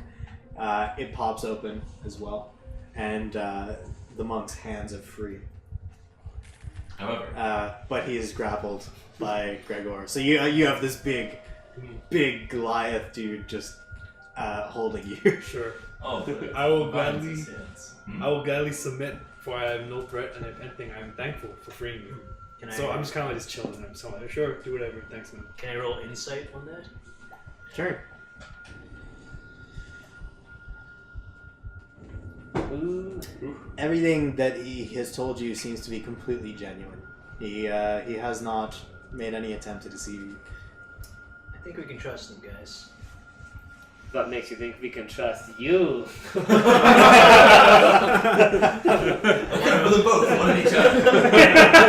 I want to roll insight on myself. Everyone is a suspect, even me. Smoking a pipe. Fraser, if you think that he is telling the truth, then alright. Yeah, clearly he's in the same boat as us. As you guys are kind of Sounds that way, yeah. deliberating over this, you've tied up Nicola's hands, and are you kind of having this chat? Fraser's convincing you that he thinks this guy is trustworthy. You hear echoing through the tunnel the sound of some heavy mechanism just go like clunk, and then you hear something raising. Oh shit. Ooh. And that's where we'll take our break for tonight. So take 15-20 minutes, and then we'll Beautiful. All right. Welcome back, everybody, after our little break. Yes. And so, yeah, we officially now have our new player with us, character Nikoa, the monk who you guys found imprisoned in this mysterious house beneath in the dungeon lair. And you guys heard what appears to be the sound of the portcullis that you were unable to lift before opening for some reason behind you. Again, you hear this chanting, "He is the ancient, he is the land," just incessantly echoing throughout the chambers. Well, why don't we go check out what that is? Yeah. Sounds like we can Sure, actually go see it be my guest. now. I will be Go your ahead. guest. Whoa. Okay. No, I was saying that I will be your guest. Oh. Before you commented, so I was like, Oh. Will be your guest. Dogs and beard. Cool, Okay, Bungo kind of leads the charge back into the chamber where you guys found the various odd trinkets, and some of you decided to take some. As you peer around the corner down the hill, you notice that the portcullis has indeed been raised, and there is now an open pathway into the chamber beyond. I want to look for traps. Yeah, make a perception check. Ah, fuck.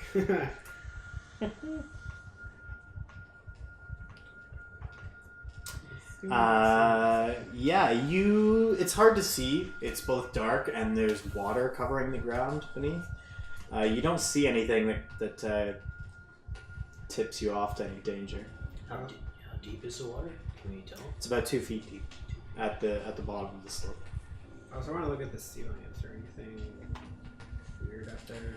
Yeah, I mean, you gaze around. It's all just kind of the whole tunnel heads down into whatever this chamber is beyond. So the ceiling you see kind of gradually descending before you as well, as kind of 10 feet downward at about a 20-degree angle, it opens up again. Okay, as you enter the room, the chanting that you heard echoing through the chamber, as soon as you step into the chamber, it falls silent. All you hear is kind of the water as your legs kind of push through it. And you peer into what appears to be about a 40-foot square room. The smooth masonry walls provide excellent acoustics. You kind of assume that this is how the sound of the chanting carried so well throughout the tunnels.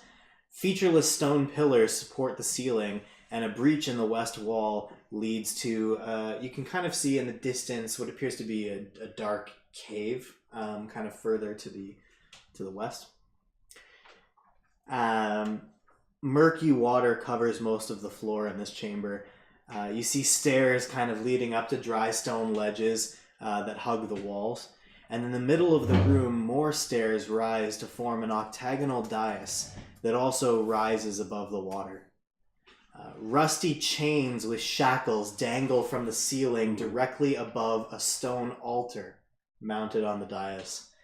The altar, you can kind of see from where you are, is carved with hideous depictions of grasping ghouls and is stained all over it with dry blood. Is anyone here? I kind of yell out. Yeah, you yell out, "Is anyone here?" And it echoes back at you from all around the chamber, and all of your companions in the room behind you hear it loud as, like, clear as day. I'm gonna sneak up behind Bungo and start mimicking the chant I heard before. Yes. Bartimaeus, yeah, okay, make a stealth check, actually. Let's have some fun here. Kind of talk to the person next to me and be like, who is this fella and why is he chanting this foul thing? Yeah. I'm about to leave. Leave. Who is this? Why is he doing such a thing? Man, I want to know too. As you kind of go down, you make splashing noises in the water as you come up behind Bungo, and you kind of go, "He is the ancient, he is the land." But Bungo just turns around and clearly knows that you're behind him saying it. But it echoes very nicely throughout the chamber. That was a very good impersonation. Good job, Bartimaeus. Thank you, I'm an artist. You say I'm an artist? Yeah. Zach, is the water murky? Can we see clearly through it? It's pretty murky. Alright, I say whatever was chanting may be lurking in the water. So be careful. Yeah, everybody, be careful of that water. Get up on these. You heading up the stairs there, Bungo? Yeah. So yeah, the stairs. The stairs kind of go up to these ledges again that are hugging the walls. It's about 5 feet high. So as you kind of climb the stairs, you raise out of the water, and you kind of end up about 3 feet above the water's surface. You kind of look up and you notice that the chamber ceiling is about 16 feet high, or 11 feet above the water's surface. And the chains dangling from the ceiling are about 8 feet long. And the chains are above the altar only? Keeps Keeps happening. I don't know how that keeps happening. Oh no. I'm pretty sure you guys have seen that. You guys have basically seen everything that's there, anyways. We know.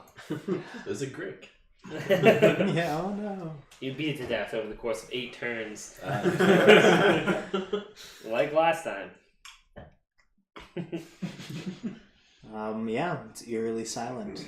You can see very clearly that the altar, and even so now you can kind of see kind of across to the stone dais is about the same height as the ledge that you're currently on, and you can now see that not only the altar but all around the altar is just stained with blood splatters kind of everywhere.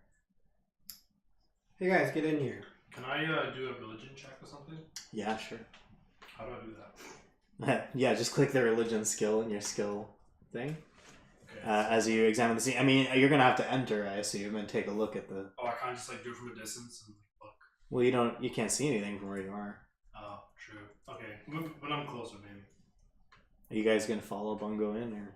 Okay, you guys get in here. Dude, can we see? Like, do we have a torch? Or You something? guys are in the way. One of you, I believe, is carrying a torch. I'll hop over next to Bungo too. Okay, I suppose I don't actually have a torch going on right now. I'm gonna light one.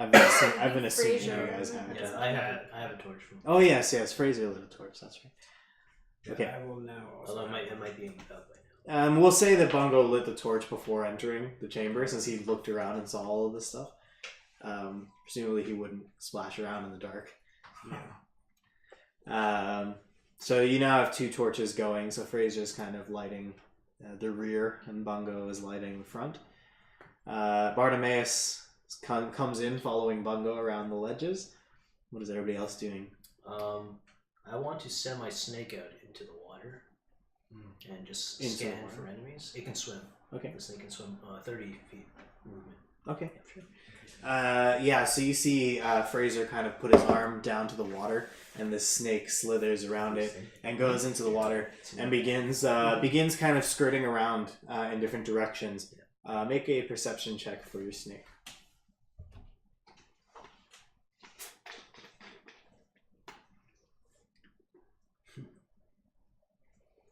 Is that good? No. No, it's not. It's not. Shit. The water is super murky, but it doesn't feel, and it's kind of, it's not flowing or anything, but it is kind of, moving, especially with Bungo and Bartimaeus and people kind of entering it, stepping into it. Your snake is unable to pick up any kind of sense of whether something is lurking in the water. Okay, I bring him back. Should we throw a Return torch to- in, maybe? Something flammable into the water and see if it does anything? Flammable into. I think Let's it go might. out. Just Not something flammable, but something like a projectile into the water to stir it, maybe? If there is anything dangerous. Could I use my glow ability to see if I could... Your light cantrip? Yeah. Yeah. So, as a form of offering of thankfulness, I will do this spell thing. Okay, so you need an object to make glow. So what are you going to cast it on? Could I cast it into the center of that altar itself? Or is there something on there? I can do it. No, I mean you need kind of like a small object, Oh. like a handheld object, if I'm not mistaken. Does anyone have- There's a bunch of useless objects behind us. It's true. Oh, He also has his hands tied. Oh, right. There's that. Forgot about that. Yes, he does. I was having a what? Hey, sorry? monk, what Your are hand- you your hands are That's tied. true. Well, let's put it this way. Friends, if you untie me, I could offer more light into the situation. Why did you snicker there? Suspicious. I'm trying to make friends. Interesting way to do it. Yeah, it has to be an object that is no larger than 10 feet in any dimension. If I bring you an object, can you do it with your hands tied? Can I, DM? Yeah, I would say so. Alright, I'm gonna go and pick up this. You said there's an orb over here? You would have to reach. You could cast it. Yeah? Alright, so I'm gonna pick up this orb thing that was over here somewhere, and Orb thing. I don't know. I believe you said there was an orb. There was a head. There's a pendant. You said there's an orb made from the eye of a Nazi. Oh yes, there we are. 8-inch diameter varnished orb made from a Nothic's eye. Yep, cool. That's a cool object. So you pick up a varnished eye. All right, here's an eye. Can you That's do something ironic. with that then? You guys don't untie my hands. So I need to use them. I'll be more of use to you guys. Albrecht, do we untie him yet? Not yet. Good. No. All right. Well, can you? If I hold it out for you, can you cast it? Yeah, you can touch it. Can I? Yeah. Right. Yeah, sure. Why not? It's not even. So it's not even a. You don't even have to use your hands. It's a verbal spell. So you. So do I just cast it now? Like, how does it work? Yeah. So you Right, I'll kind hold of mutter some incantation under your breath, and the eye that you're holding begins to glow, shining kind of a dim light out in 20 feet. Do I have 20 to feet click on, around. do I have to click on the spell thing or? No, it's okay in this case because it's not an attack. So What is this spell called? light. And I'm like, what? You just made it glow? Like, I say throw it in and see if maybe that could clear up the murkiness. oh, okay. I see what you're saying. I see what you're saying. I was confused. I can see everything just fine. Not under the water. You can. Not in the water though. All right, I'll like walk up here and throw it in. Okay. You so kind of like down into the tunnel. You're gonna throw. Yeah, I'm gonna like throw it into the water. Okay, you kind of you come partway down the tunnel and you kind of huck it, 5-10 feet in front of you. It lands in the water and you can kind of see the light as it sinks down the 2 feet. You see kind of a glow, but the water is still very murky. You can't make out any details. You guys kind of wait for a second to see if anything stirs or moves, but nothing seems to happen. All right. Guys, just get in here. Let's go check some Yes, stuff out. this is Yeah. waste of time, precious time. I'm gonna As come- they say, every moment spent in hesitation is moment lost of life. Walk up the altar. As they say. Who says that, Gregor? In Homeland, it was common expression. All As right. I'm walking up the stairs to the altar. Oh, smells familiar, like blood of human. Okay, okay, so pause. Gregor climbs to the top of the altar.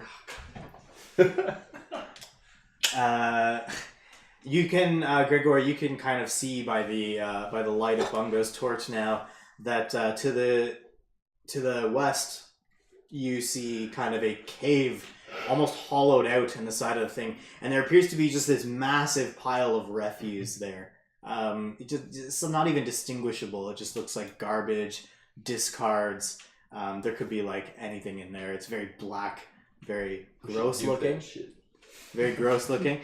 And for some reason, there's just kind of this hollowed out cave, and in the water, you just see this big mound of garbage.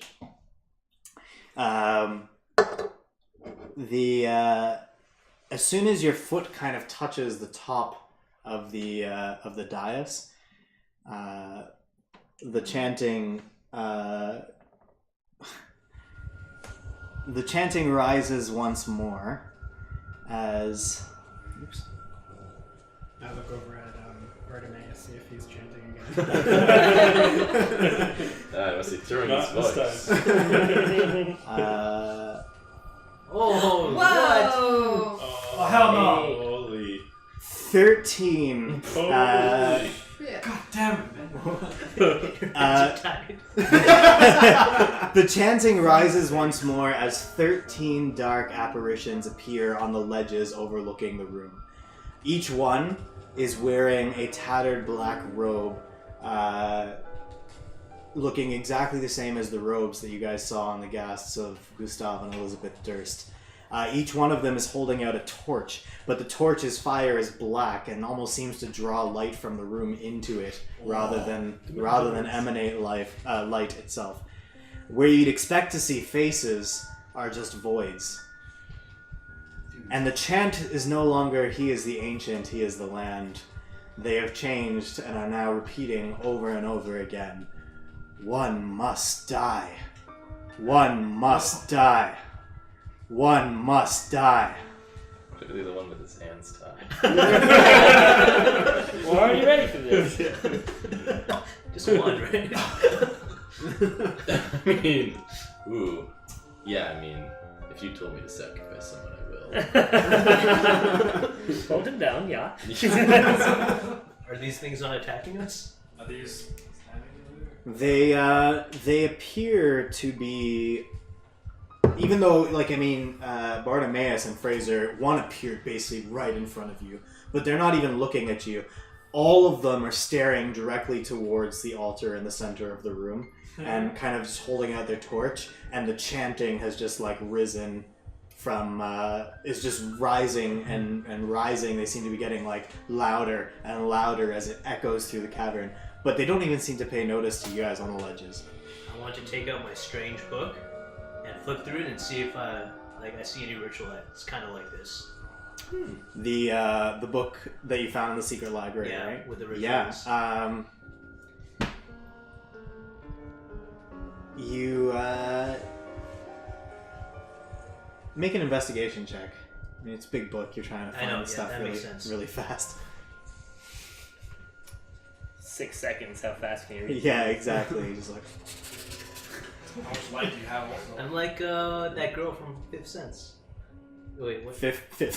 Sixth we sense? all Fifth have element. 5 senses. Fifth element. The fifth sense is sight. I got it mixed up with Getting the your Bruce Sixth Sense. Willis movies mixed up here, pal. Yippee-ki-yay!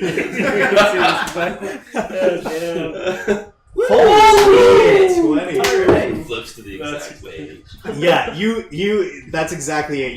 You open the book and somehow you find you see illustrations on one side of the page and kind of this like calligraphy script on the other side, detailing this ritual. You don't have time to read through the details, but you get the details from the picture on the side. You see a picture of an altar, and you see what appears to be a human body, completely stripped, chained, hanging above the altar, and a robed figure holding a sword, which seems to have just kind of made contact with the body that is hanging above the altar, and blood is dripping down upon the altar. I relay this information to everyone else.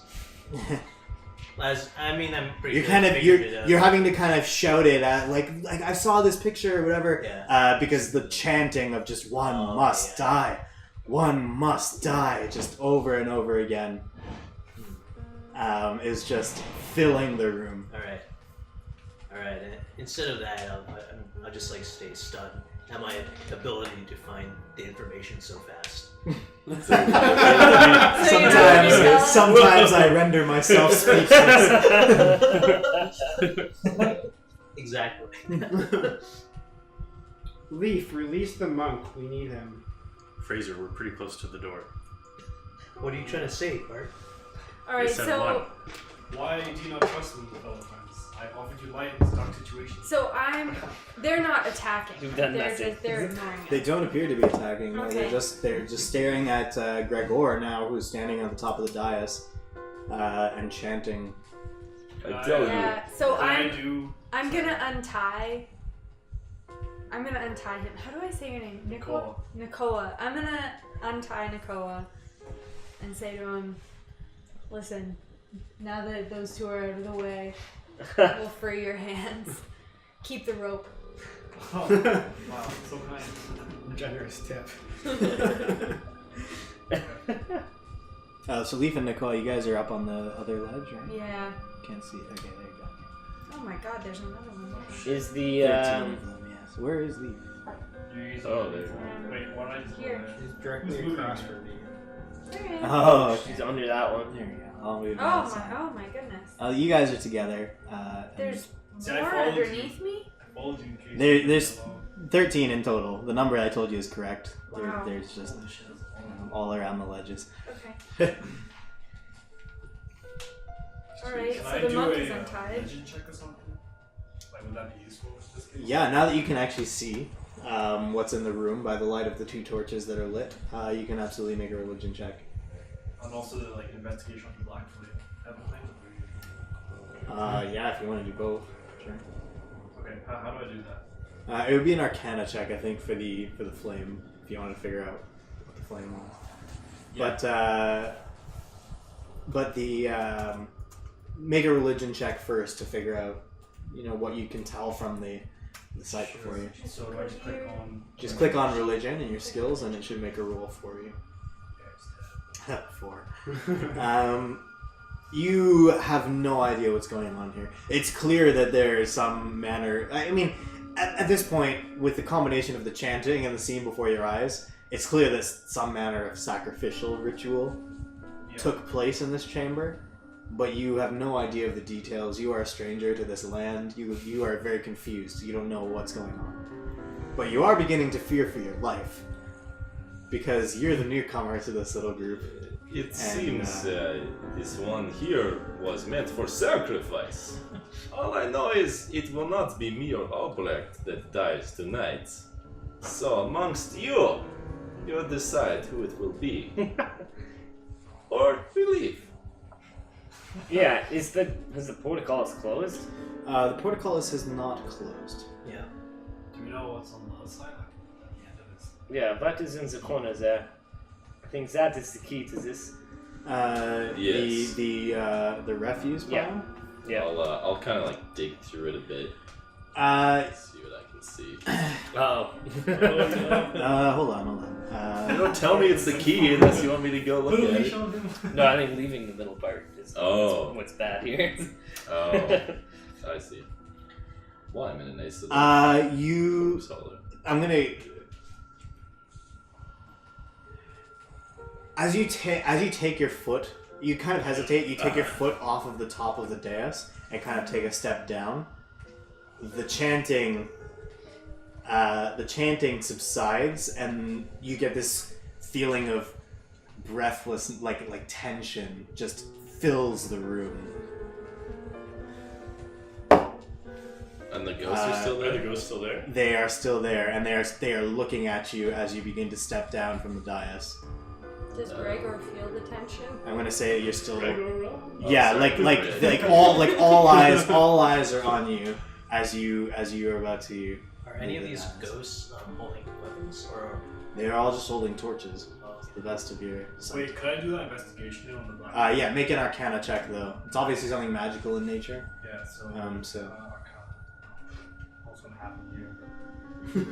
you have no idea. It's just I'm not black, proficient in it. like very very strange, like nothing you've seen before. A flame that somehow absorbs light. Okay. I'm just a guy right now chilling, pretty gobsmacked. Just like trying to understand you guys. Yeah, your new companion looks stunned and a little bit frightened. Haven't you seen this before? Haven't they done this before? I cannot tell. Wait, what did they do? This is also. Oh, they were chanting one last time, and then when I started to walk away, they all stopped and like looked at me. Oh, cool. Gregor, maybe you should step back on that pedestal. Not a bad idea. The tension kind of subsides, and slowly, kind of one voice adds, the chant begins back up. Alright, I'll approach the dais. Mm-hmm. Whoa. Ooh. Well, you're on the dais. The dais sorry, is I'll still you approach approach the altar. Altar. Yeah. Yep.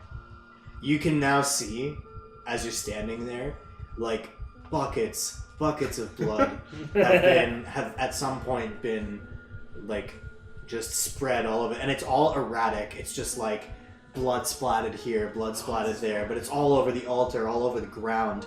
You kind of look up and you see the chains hanging down directly over the altar.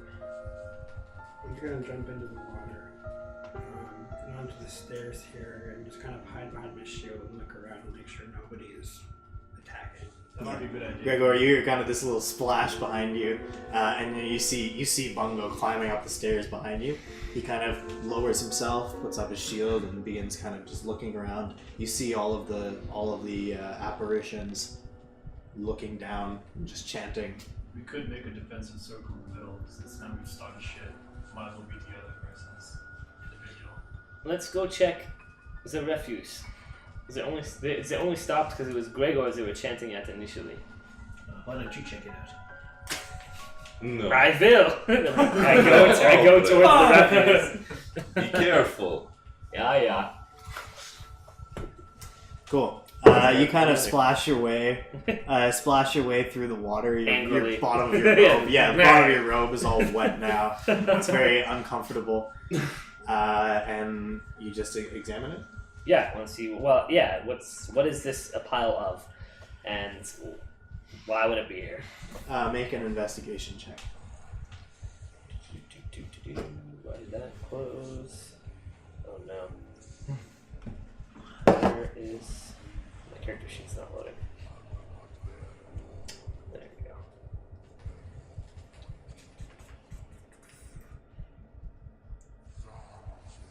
we go. Yeah. As you approach it, the first thing that strikes you is as soon as you get within 10 feet of it, the stench just reaches your nose and it's repulsive. You have to hold back gagging. This appears to be just a rotting heap of remains. You get a little closer to kind of get a look at what the remains might be, and you take a step forward and then immediately kind of take a step back as you realize that some of the things you're seeing in this pile appear to be body parts and various bones kind of sticking out of flesh. Among other refuse, you see kind of dirt and garbage and whatever, but this is all just kind of one big pile of discards, both of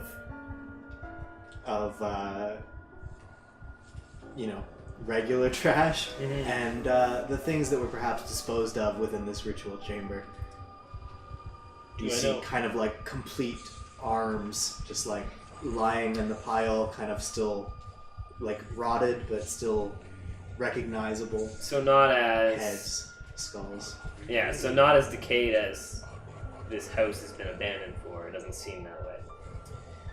There seems to be the objects in the pile seem to be of various states of decay. Okay. Almost as though they were put there over a long period of time. Some things are very, very rotted. Other things seem kind of more recent. Everything is pretty rotted, though. Yeah. Pretty decayed. Do I know what manner of it? Well, there is a ritual of you would pile these kind of things to perform ritual, or is it a certain creature that would have been piling these things in this manner? That's kind of a horde. Yeah, I mean that's kind of part of your investigation. I would say you look at you brave it and you kind of walk right up to the pile, kind of covering your nose, holding your breath as best as possible, and you kind of begin really examining some of the parts. Did you have a question? Is there something in the pile, like underneath it? I'm kind of worried now. Okay. Not that you can tell from as you approach it. No, it's a big. It's like a big pile of stuff. You would have to kind of dig through it to see if you found anything else. But examining the things on the top, they do not appear to have been ripped apart as though by some beast. They appear to have been severed as though by blades. Where there are kind of fresher remains, you can tell that. But in general, the impression that you get is that this is just all kinds of remains from whoever dwelt down in this dungeon level. It just seems like every possible piece of refuse that they have, they've just kind of shoved into this cave, including the remains of some of their sacrifices. Is there an opening above this? There is not. Okay, so it's all placed here. Do you think we can leave? One of them has to stay. One of us has to stay on the. We can try to leave.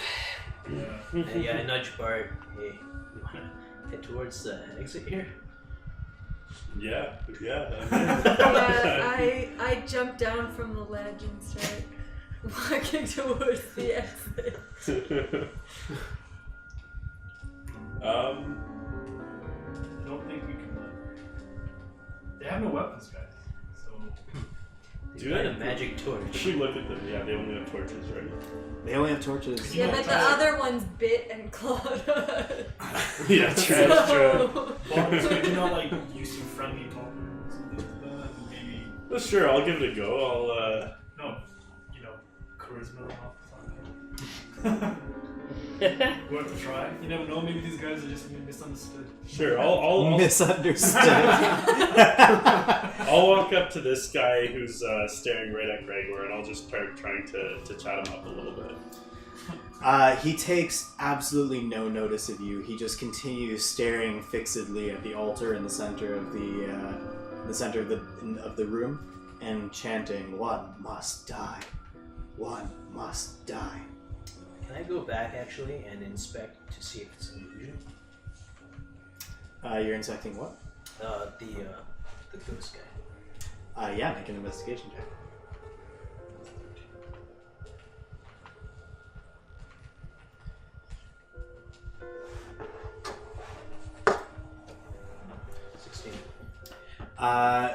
You...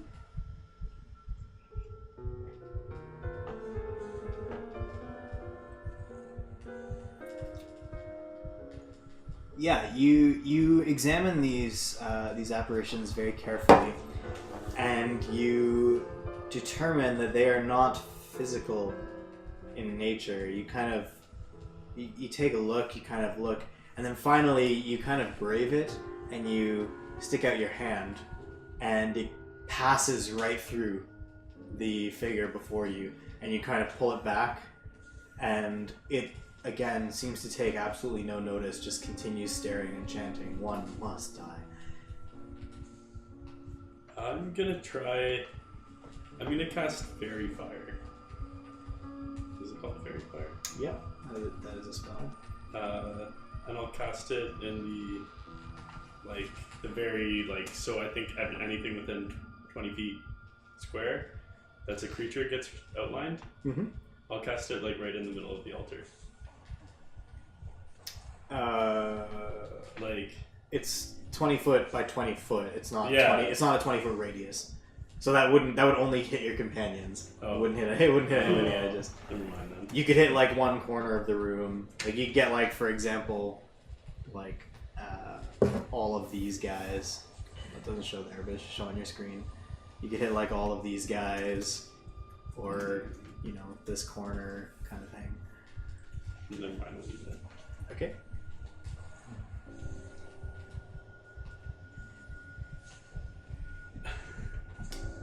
At this point, I'm also coming back here because I'm sure.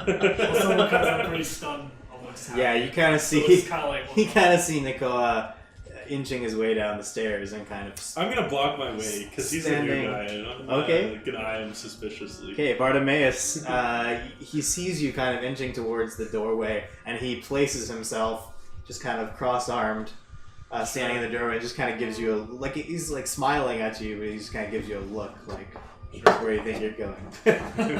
Is this where you're it could end very poorly, when we sacrifice Nikola? or you don't do that because that's not nice. It was the only way. It was the only way to introduce him. Was there supposed to be an NPC there? Oh, I guess No. you can't tell us.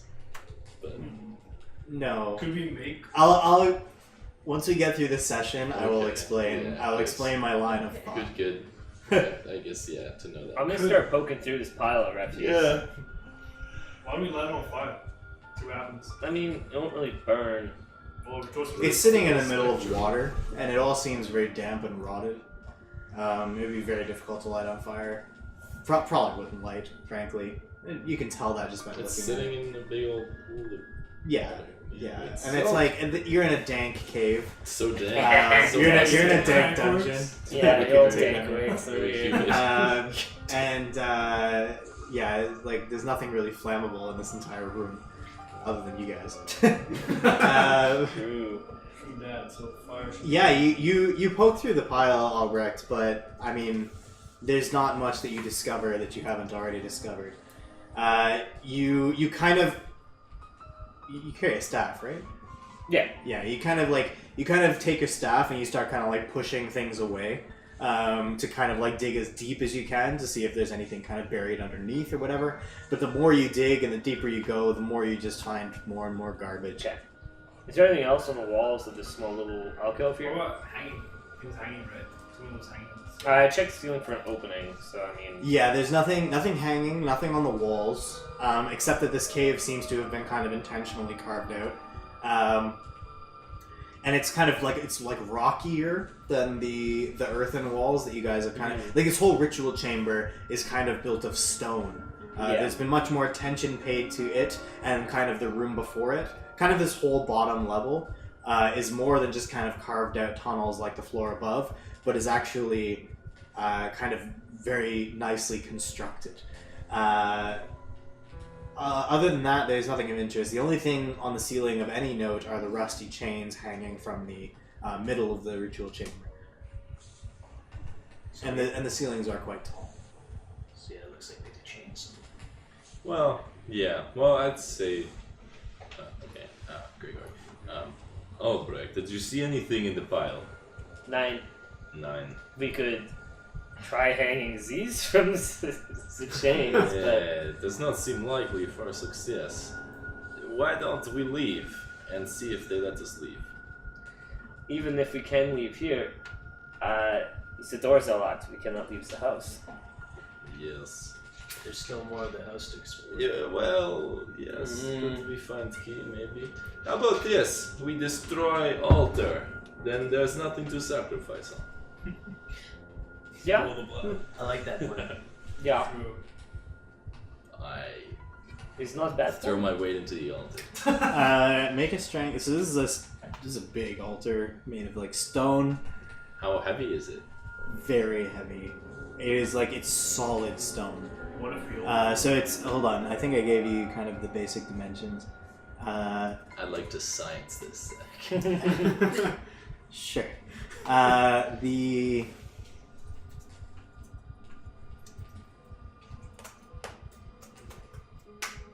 it's a stone altar, solid stone, about 5 feet wide, and about kind of like 2 feet deep. And about half of about 4 to 5. I'm trying to think now. I'm really bad at measurements. I'd say about 4 feet high, made of solid stone, and they've kind of etched the ghoulish faces. The grasping ghouls, kind of hideously carved into the stonework all around the altar. Damn. You sir. It's 6,400 pounds. That's a lot. Yeah. You are welcome to try. Gregor, I'll help you Well, try and what if push we it all do over it? if you want. If you all collaboratively try and break Well, this my personal push capacity is 1,000 pounds, so just seeing like how much can I push just without needing to worry about it. Okay. Well, yeah. Let's try and like knock into it then. Sure. So Bungo and Gregor, the kind of the two beefiest, despite Bungo's size, the two beefiest members of the party, kind of brace themselves against the altar and kind of move back and then shove as hard as they can. Make your athletics check with advantage. 23. You hit it, and it makes a loud noise, the sound of both of your bodies making contact with the stone, that echoes through the chamber. Kind of, you guys can hear it even above the chanting that is still continuing. But unfortunately, the altar does not budge. I was only going to give that to you on a natural 20. What? That's what it sounded like. Damn. It's pretty close. Almost. Can I inspect these things more? Like, I want to take my glaive and kind of like move it towards their torch and see if it's like a real thing. Just Yeah. wave it. You swing your glaive back and forth, kind of through the torch, Yeah. and it doesn't seem to do anything. You kind of bring it back and warily kind of like touch the blade. Doesn't appear to be any hotter or colder. It just doesn't appear to be anything. I yell. I say, "These things seem like illusions, guys." I kind of like rest my shoe a little bit and start laughing. I've seen this before. It's nothing. There's nothing to worry about here. Well then, we can just leave. Looks like it. These things aren't going to hurt us. So we already, Nicola already checked the black torches, right? You just kind of looked at them, yeah. You couldn't discern anything Do about I know what they are, or? You can make an Arcana check if you'd like. Right now, at least.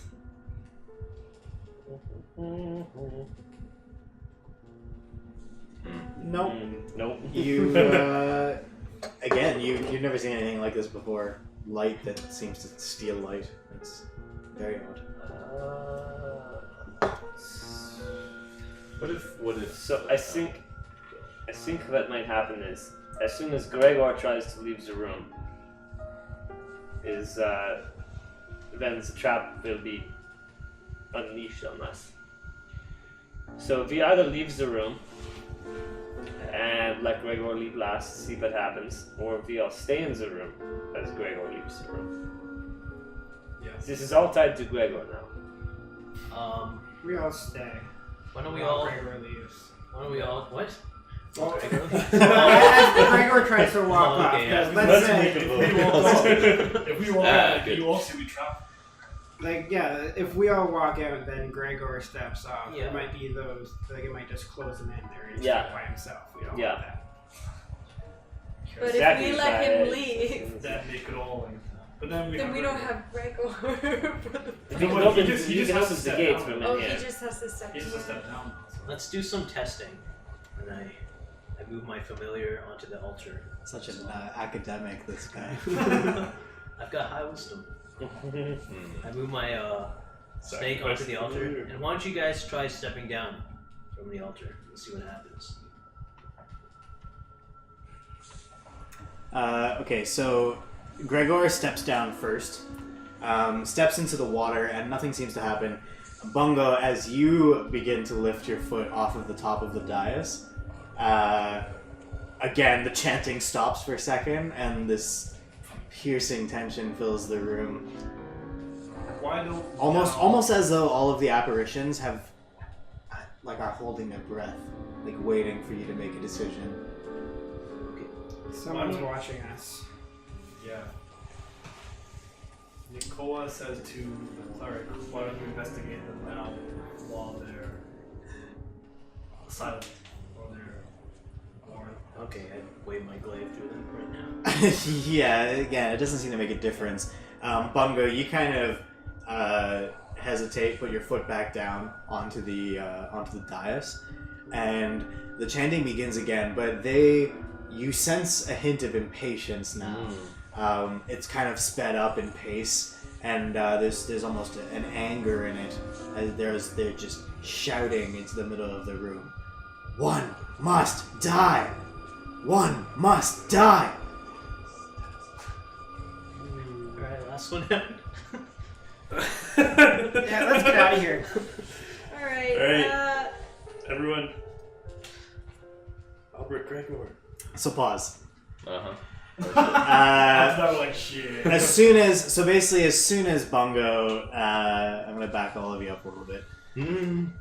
Alright, here we go. As soon as Bungo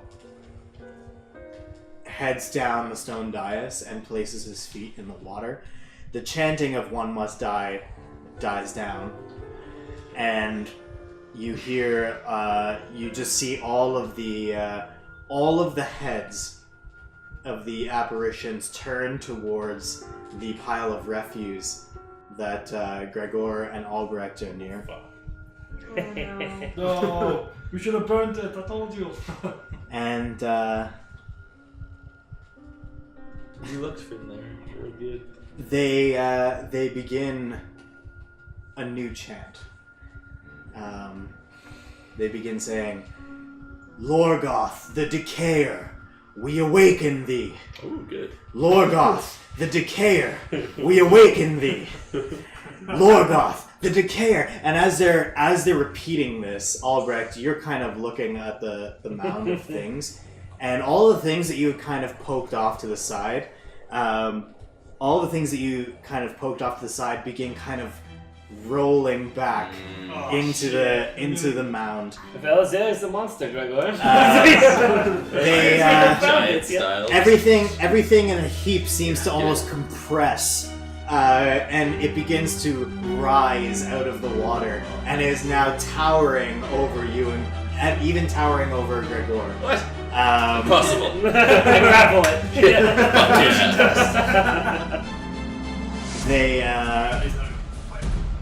Their chanting appears to have awakened some dark arcane creature as this giant pile of refuse takes form and begins hulking over you.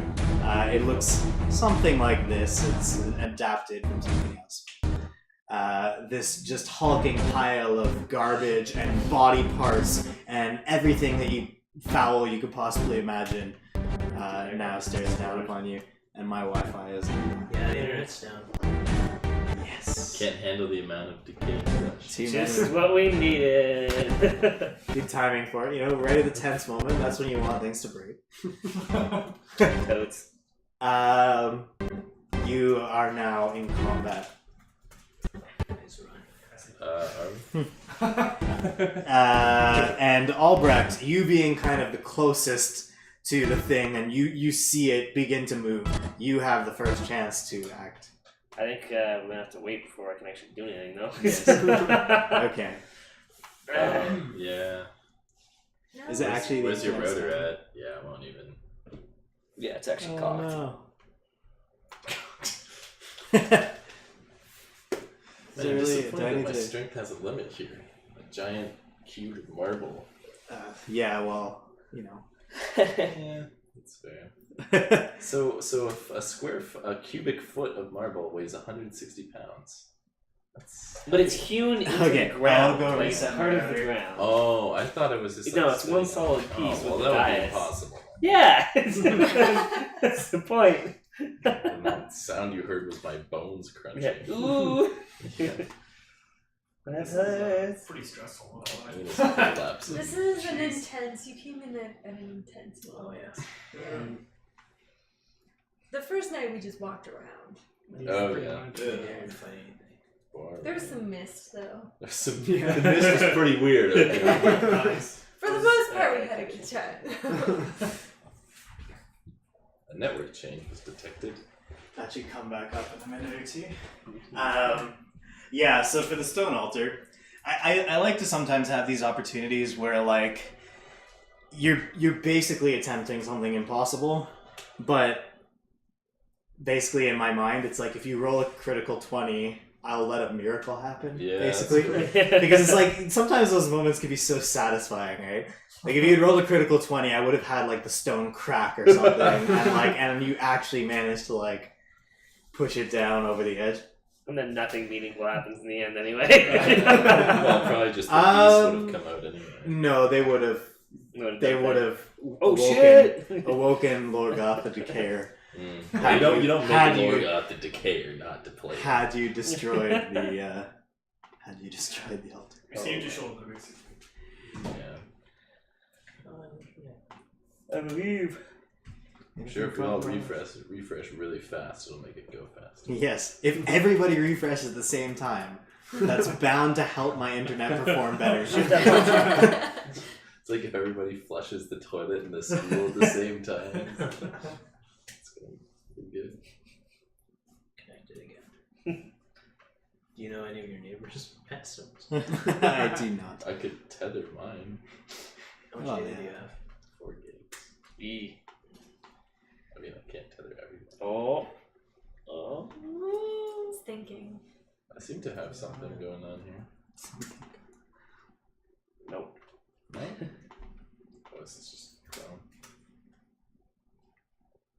Zach, we need to fight this thing. It cannot end like this. Be a good cliffhanger. Yeah, it really would. Now we gotta kill it. Or we can run. Yeah, we're not locked in yet, are we? We're locked in the house. But we are locked in. Oh yeah, but like in this area. You are not locked into this area. The portcullis did not close, even when their chant changed. We can just run out and take pot shots at it.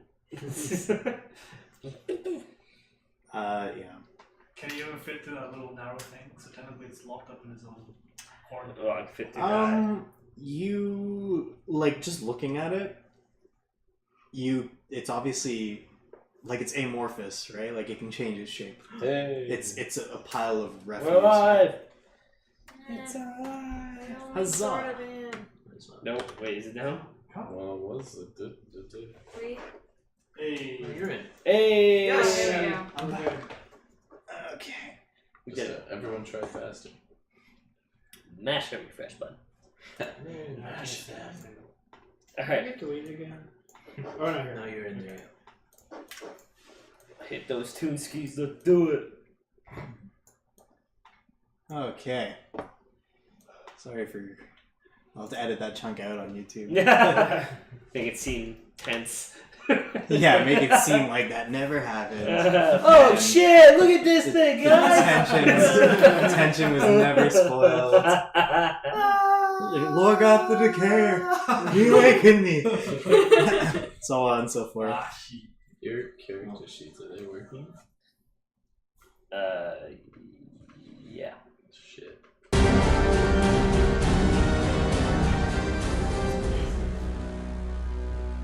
Loading, eh?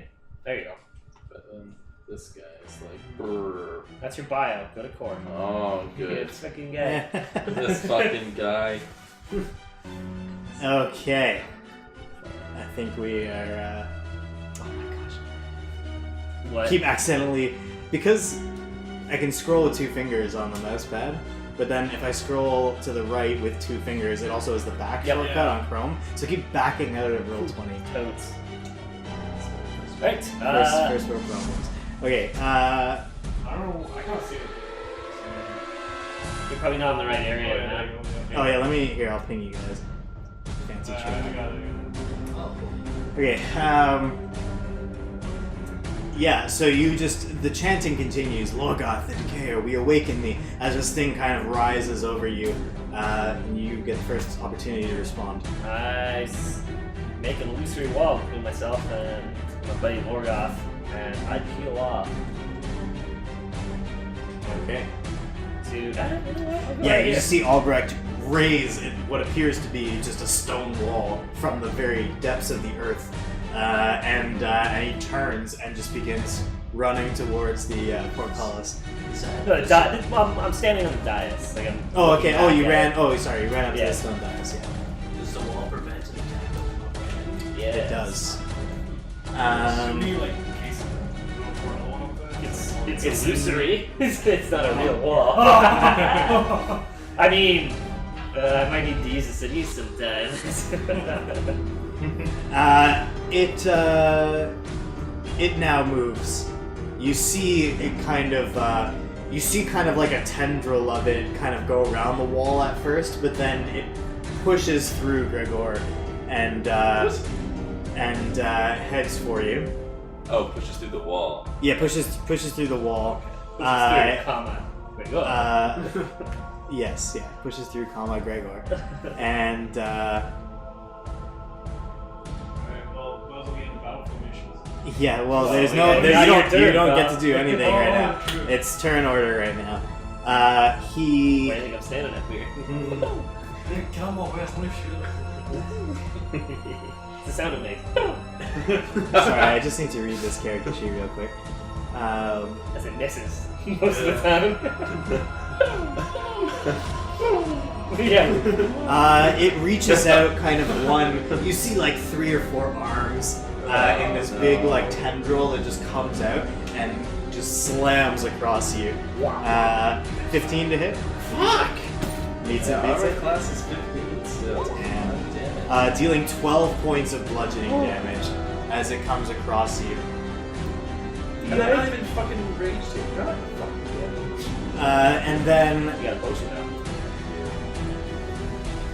now. it brings its other side around for another slam. good. This one, though, you manage to dodge out of the way. It splashes into the water beside you, bringing up like a big spray over you. Good, I needed shower to fight disgusting beast.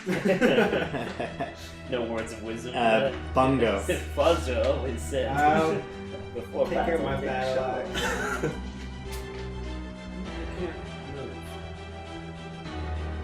Oh, yeah. Yeah, ruler on, did you? Yeah, exactly. Alright, and I'll charge at him. Okay, you see Bungo just running. He kind of like hops onto the stairs, hops off the stairs. He's like trying to lift his legs as high as he can because of the water. But he manages to kind of head over. And I'm gonna like jump up at him and try and... yeah, you absolutely do that. You kind of take a leap and swing your axe straight down, dealing 6 points of slashing damage to it. Excellent. Do you know how much health? Nope. Unfortunately not.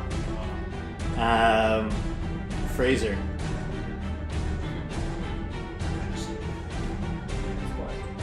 Interesting. He strokes Told his you beard. guys to leave.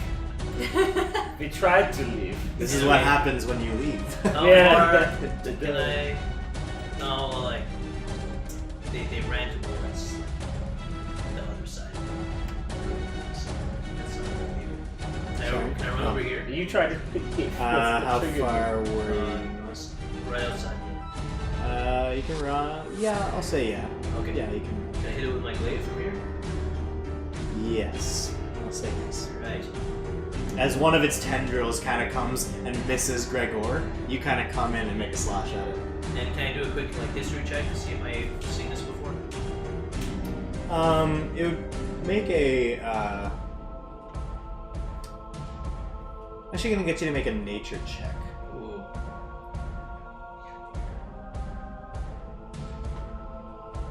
Oh, my nature shit. Not bad though. This creature resembles something that you've heard about before. You've never seen though. You don't know many details about it. But it resembles a creature called a shambling mound. It is.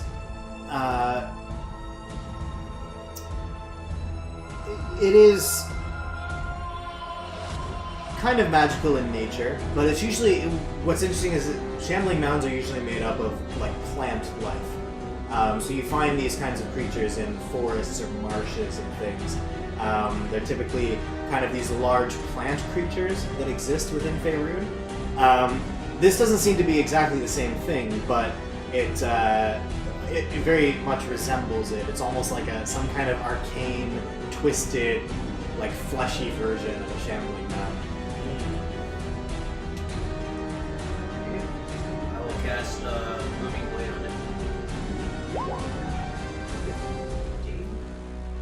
Yeah, that hits. I believe. 7. Yeah, that hits. Okay, cool. Yeah, you bring it down on the one tendril. As you kind of slice it, like little pieces of the debris kind of fall off into the water.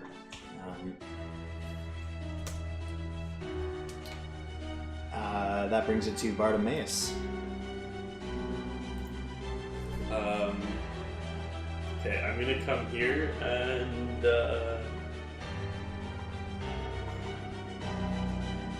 so it's not an intelligent creature like for Tasha's hideous laughter, right?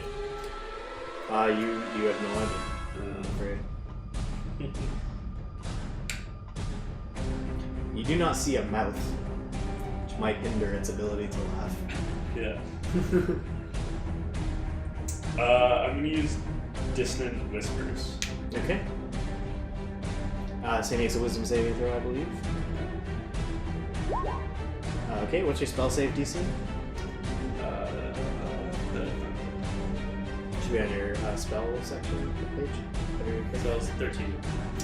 So unfortunately he makes the save. I believe he takes half damage, Yeah. but the psychic effect does not, or the like fear effect does not happen.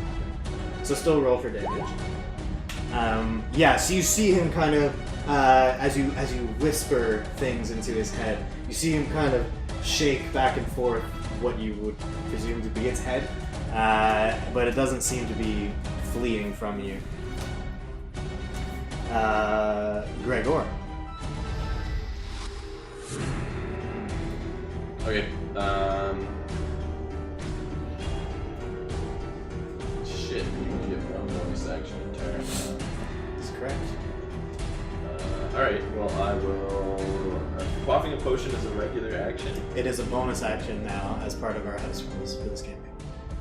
Ooh.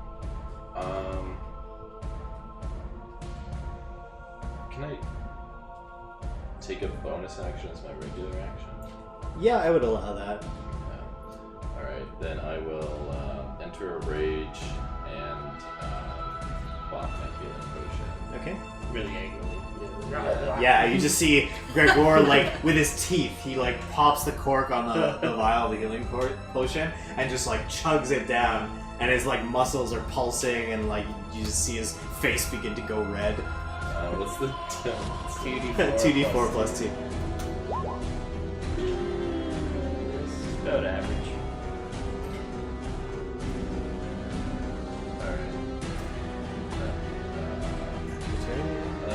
Yeah. Leaf. Alright, so I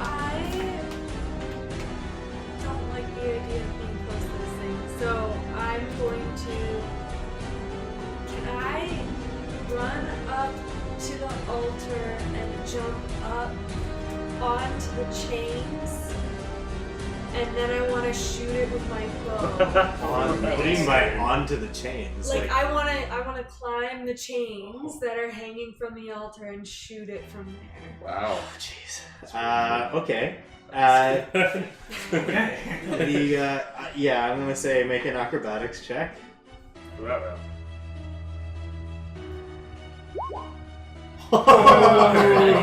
24. Holy shit. Yeah, sure. You see Lee, Albrecht and Bartimaeus, you guys are kind of standing side by side on the top of this dais. You see Leaf basically kind of like push between you. She runs up the stairs, jumps onto the altar, and then leaps up and kind of grabs onto the chains. Sorry? It was And then she kind of wraps the chains kind of around her legs. So kind of like basically like wraps herself in the chain so that she's like sturdy in the air and takes aim and fires her bow. And hits. Holy shit. Killer roll. Suddenly on fire. Yeah. Yeah. Yeah. Oh, and I it's- get my sneak. And you get your sneak attack damage. And this would certainly take it by surprise. 1d6? Yeah. Isn't that a roll for it? Yeah, it's piercing and then to the No. right. It doesn't have No, sneak that's on there. for some reason I think you have it rolling. Oh wait, oh that is. Yeah, it looks like That's not No. the short. Oh, I think that's the short bow. roll. Oh, you add it. You're adding that. Or is that the crit? Is that my sneak attack? I think that's supposed to be the sneak attack. Well, no, Oh, the is it? weird Oh, I thing, think the that weird is thing is crit. the 1d6 is. I think it's supposed to be crit. I'm not sure how your sheet's set up. I'm gonna say that's not the unless. it looks like crit. I think that's crit. Yeah, because short bow is also 1d6, so I think that's what it's rolling. Still, I mean, 10 points of piercing damage is nothing to sneeze at. As it kind of like you just see your arrow like fully get embedded in this thing's body of sorts, and you just pulled off quite the epic move. Now Nakoa steals all our shit and takes off. Everybody is really freaking impressed. I'm gonna just put an indicator on you to say that you're in the air. I was gonna say like because you're awesome. That would probably get inspiration if Danny didn't already have it. Danny is welcome to give it to you if you so chooses. Albrecht, it's back to you. What about Nakoa? Right, Nicola, I forgot to add you to the initiative order because I totally forgot. So for simplicity, we'll add you to the end of it. Apologies about that. But yeah, Nicola, it's your turn. Okay, so. I'm so sorry. Close, 'cause I'm also sort of slow. I think I'm gonna fire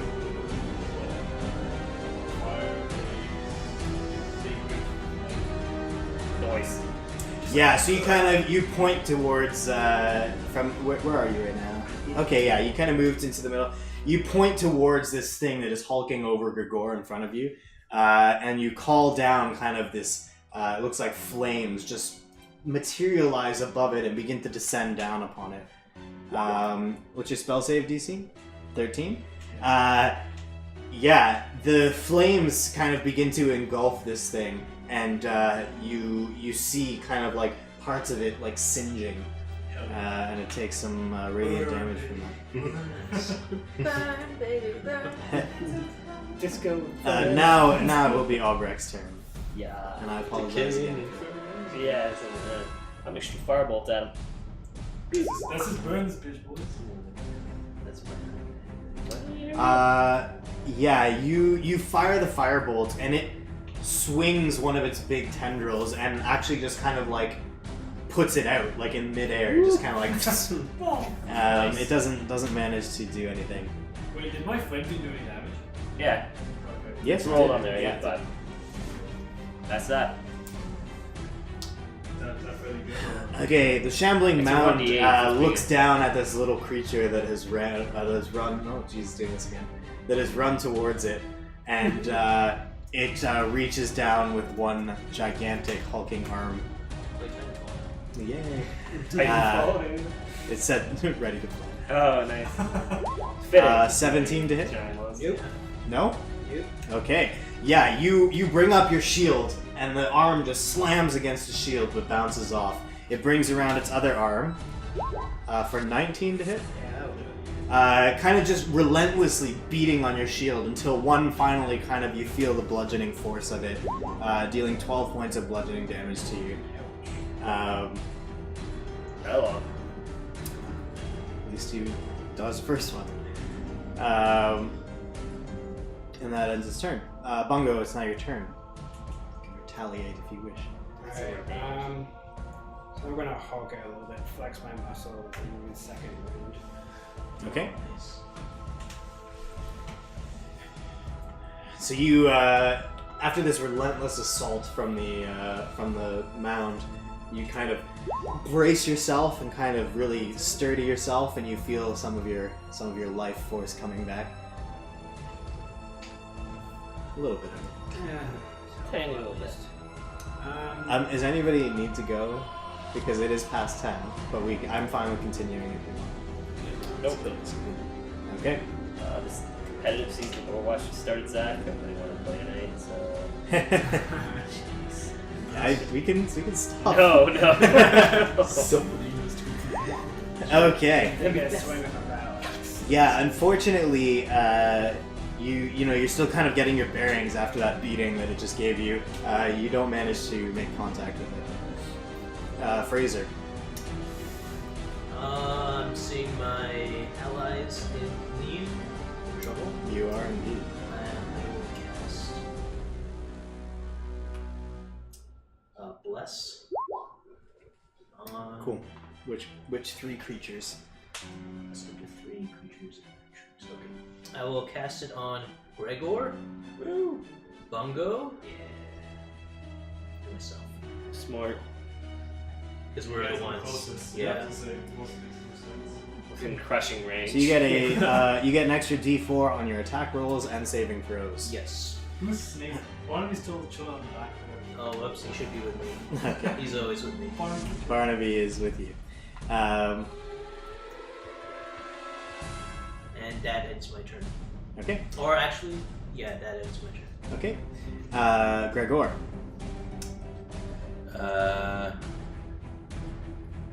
Okay, cool. No, sorry, Bartimaeus. I apologize. Alright. Okay, I'm going to use Bardic Inspiration on Gregor. Oh shit. Okay. So fucking Oh, Sing it. buffed here. Yeah. So How do you inspire him? he's a bit like, so Just tear the thing in half. he's puny compared to you, and then kind of like try and fake it for him. And then I'll use Vicious Mockery as well. Okay.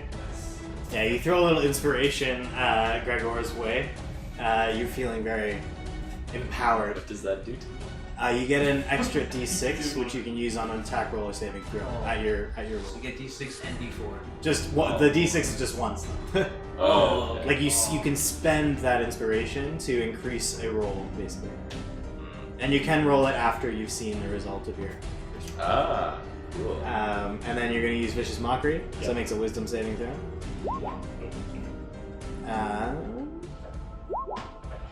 It makes it, unfortunately.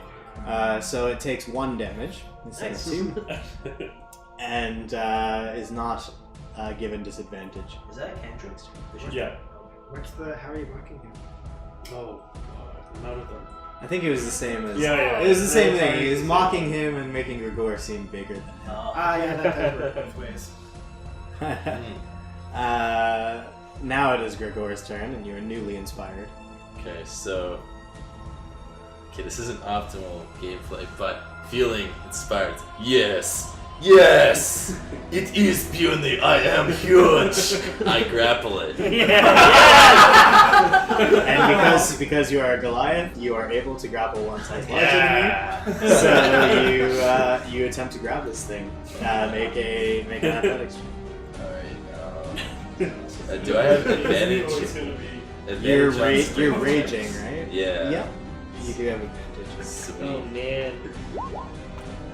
Plus 1d4, plus if you want 1d6. Yeah, Well, let's do the 1d4 now, because I can do it Yeah. on online. Oh, does not look good. Okay, so 17. Well, you have could do no it. reason What do you to- roll? I think 23. I think we gotta do it now, just for the He's RP. inspired by it. Yeah. Ah! Okay. So what's the total? 22 is You my athletics. just. Oh. Grapple, motherfucker. He literally rolled a 22. Yeah. Pizza, Fuck pizza, yeah. baby. That's sweet revenge for the 15 earlier. It fights with a passion, but you wrap your giant arms around as much of this weird thing as possible. It's disgusting. Like the stench is like right in your face now, and you're feeling random body parts like all over your skin. It is so unappealing, but you tough it out and you hold it firmly so that it cannot move. Yes, tiny human, you are right. Okay, and then bonus action to second wind, yeah, to heal my shit. Okay.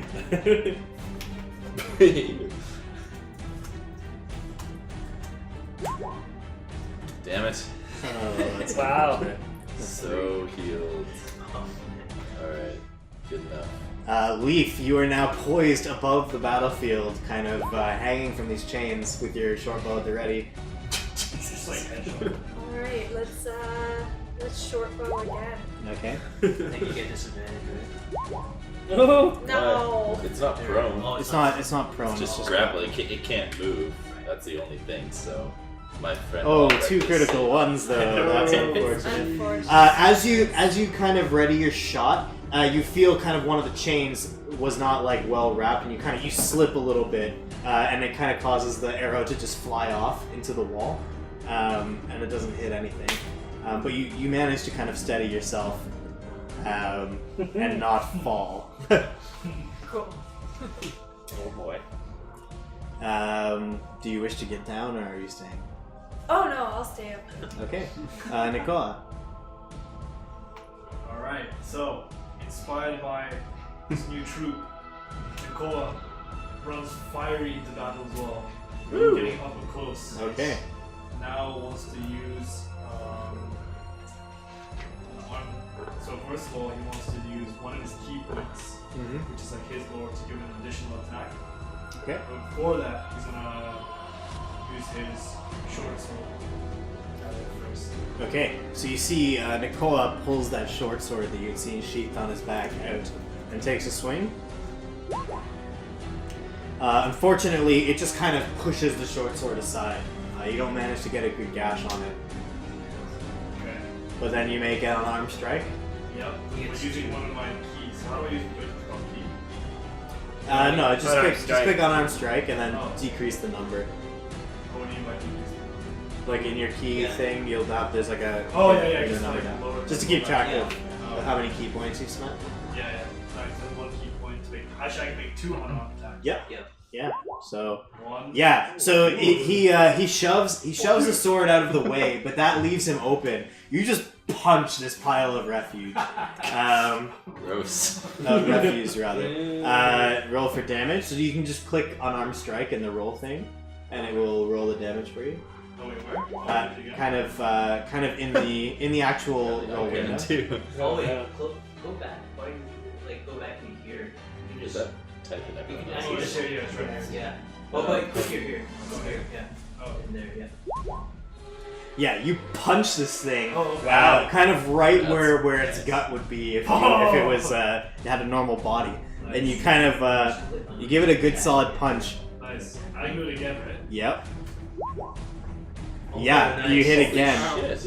Another. Yeah, and then you kind of you bring up the hand that was holding the sword with like an uppercut, and you kind of punch some bones just like off of this thing. They fly into the air, Oh yeah. and yeah, That's how we do it. not bad. Actually, style. That's a lot. You get 3 attacks. He has to spend a key point to do it though, He only gets 2. and he only has 2. Still, that's pretty bomb. Albrecht. Yeah. That thing grows though as I Firebolt. And a miss. Gregor, you're trying to be very careful not to hit Gregor, and you're behind him, so you kind of you miscalculate, and it flies past and doesn't hits the stone wall behind. Neat. What What are the ghosts doing on the sides right now? Just kind of like still chanting, watching. The mound begins to reshape itself, kind of within your grasp, Gregor. It's not able to escape, but it does begin swinging random junk at you in an attempt to hurt you. 24 to hit. Indeed, sir, that hits. Dealing 17 points of bludgeoning Oh my damage, God. but halved because you're raging, and rounded down, so 8 points. Huzzah. And then a second one, but this one, you just kind of flex your back muscles. It kind of like comes Nice. down upon your back, and you barely even feel it. It's Oh like, yes, I had itch. Good. Bungo. Alright, let's just take another swing on Battle Axe. It's gonna do too much. If I don't do it anyways. Yes. You do not. You do not manage to hit. It's kind of flailing, reshaping itself as it attacks Gregor, and you're unable to make contact. Will that be all? Okay. Fraser. Blade. Mm-hmm. I use it with booming energy, of course. It's like a dance party in a blade. Yeah. Yeah, you swing and you manage to hit again one of the tendrils as it went around Gregor's back. You take a downward slice at it, and you cut off like a whole section of it. It just kind of falls lifeless into the water, and as the rest of it continues flowing around. Bartimaeus. Okay, I'll get in on this too, so I'm gonna run up to him and I'll use my rapier. Hey. All right. Yeah, you start like stabbing into the refuse, and it doesn't seem to be doing anything. It's like you're finding all of the gaps in things, and like you're not really getting a good sinking feeling from any of your stabs. I'm gonna stick to it. Gregor, it is now your turn. You are holding on to this hulking creature. Fuck yeah. Okay. Gregor shouts. They want sacrifice. It's time to give them sacrifice. And I move at half my speed, dragging the shambling mass onto the altar. Okay. You pull the shambling. That was fun. Pull the shambling mound. Kind of, it's flailing and flailing. You drag it kind of up the stairs and hold it down onto the altar. That's now like beneath Leaf, Basically, like you can smell it now. The stench is like rising into the air. All right, and then I will attack it with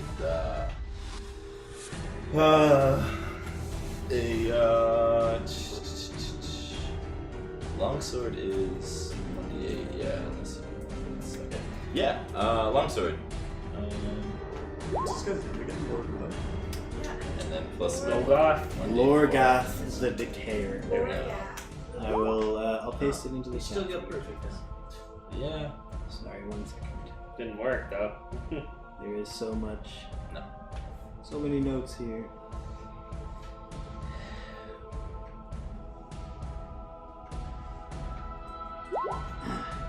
Lorgath the Decayer. 12 to hit. Yeah, unfortunately, it's very difficult as it's reshaping and trying to escape your grasp. You aren't able to hit it, but you did get it over to the altar, so that's a plus. Leaf, you're now directly above this thing as Gregor tries to hold it down onto the altar. I'm gonna pull out my rapier Okay.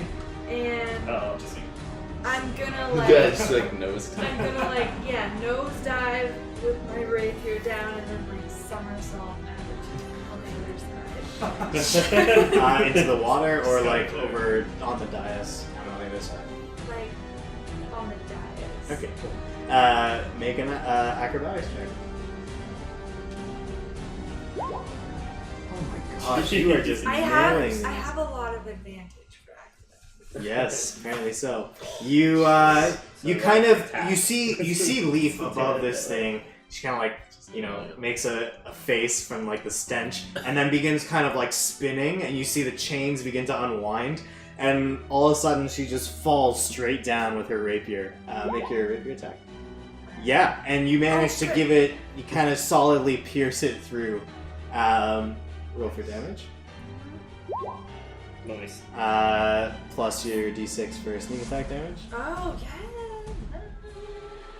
You definitely get sneak while I am. Oh, holding maybe it. that is snake, because that one's 1d6. Yeah. It is 1d6. Oh, is that one also Do you 1d6? think that's Well, maybe. Oh, you know what? I think I might have told you to do this actually. Oh. I think I might have told you to add it to the, and then we would just count it if you had sneak attack.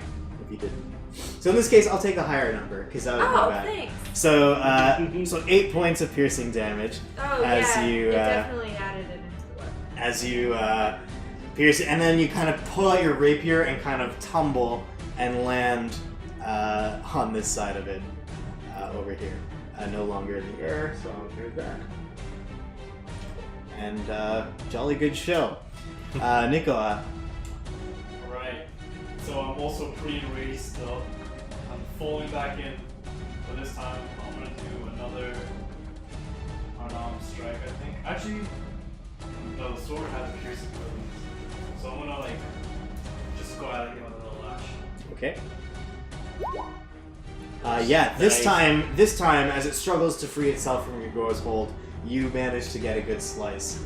Roll your damage. Cool. 4 points of piercing damage as you kind of chop off a small portion of it. Just keep holding him, Gregor. Just keep holding him. I would split you. Albrecht. Yeah. So if I were to move, it would get an attack of opportunity, yes? Yeah, it would try to lunge at you. Let's see. I'm gonna disengage, and Okay. it's the same thing as doing the wall. And back off to these stairs over here. And Okay. that's that. Yeah, Albrecht Sorry, takes dude. the tactical Did not move. Consider that. Takes the tactical move and disengages, carefully maneuvering it away from Lorgath the Decayer. It just keeps going at you, Gregor. Of course. Not so much trying to break free as just trying to almost engulf you. 23 to hit. Indeed. 11 points of bludgeoning damage, Ah. so down to 5. And then the second one, 20 to hit. Oh no, he's dead! And also hits. 17 points of bludgeoning damage, halved to 8. Why has no one been Down to healing 0. Gregor? 3 of you can heal! You're down to 0? Just relentlessly, this thing is just beating and kind of like surrounding Gregor with various garbage and body parts and just beating him down until finally you kind of see Gregor's muscles, unflex, and you notice that he loses grip of it and then kind of slowly teeters and falls to the ground, unconscious. Ooh. Your big powerful friend is down. Oops. The other sacrifice now. He's not dead, mind you. He is unconscious. It then kind of brings itself up and faces the horde of you that are now gathered behind it. Bungo. I'm gonna go.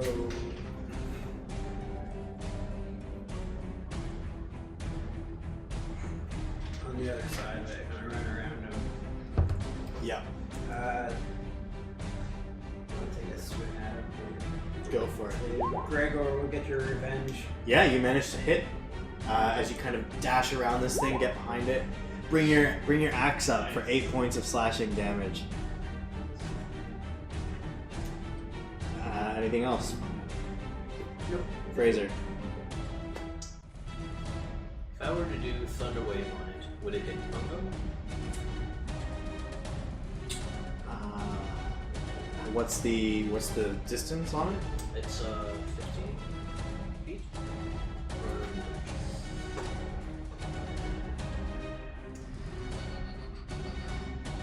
15 feet. It might not hit. It would either hit Bungo or Gregor. Let's put it that way. Oh yeah, I forgot about Gregor. Alright, instead I take out my glaive, infuse it with booming energy. Yep. Oh, but wait. 14. Unfortunately, it does not, man. It kind of like, as you shove your glaive out, it actually like reforms, kind of like sucks in its belly, and the glaive doesn't touch it. Bartimaeus. Okay, I'm gonna flip back over here and If you move out of its Oh, attack yeah. radius, it will Okay. attack you, okay, then unless from you here, choose to disengage. From here, I'm just gonna do vicious mockery towards it. Okay. And time to dissect this grotesque cadaver. Ooh. Very cool. Make a wisdom saving throw. Let's see what you got here. It fails it, and hard. So it takes 2 points of psychic damage, and also has disadvantage on its next attack.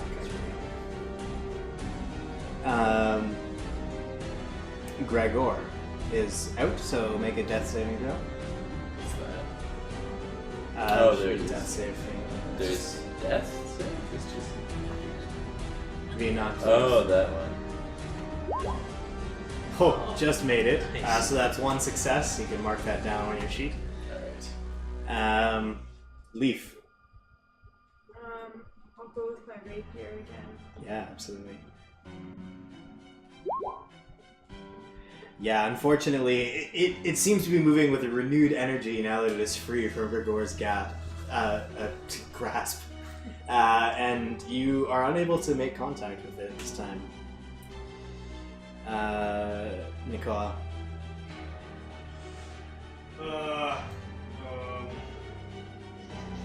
So, how do I know if it's like weapon to attack? Like, does it have to face someone or to attack? Sorry? Like, does it have to be within a certain radius in order to attack or something? Yeah, so this thing so far, you've only seen it use melee attacks, which means he has to be within 5 feet of you. So right now he is within 5 feet of you. If you wanted to move away from him, so the thing about in 5e, the thing is, if you move away out of an enemy's attack range, they get a free melee attack on you unless you disengage first. But disengaging takes your action. So you either stay there and attack, or if you want to move, you could disengage, so you can move safely, or you can move, but then he'll get a free attack on you. Or spend one of my key again, and I can use. It allows me to disengage for free. Sure. Yeah, that's a thing that you Yeah, have. full step will do it. Okay. Step 1 key. I can disengage or dash action. What's a dash action? Dash is you can move double your movement speed. Yeah, I'll do that because my distance is double. Does that still allow me to attack? But you'd have to you could either disengage or dash. You can't do both. So I can dash somewhere far away and then attack still.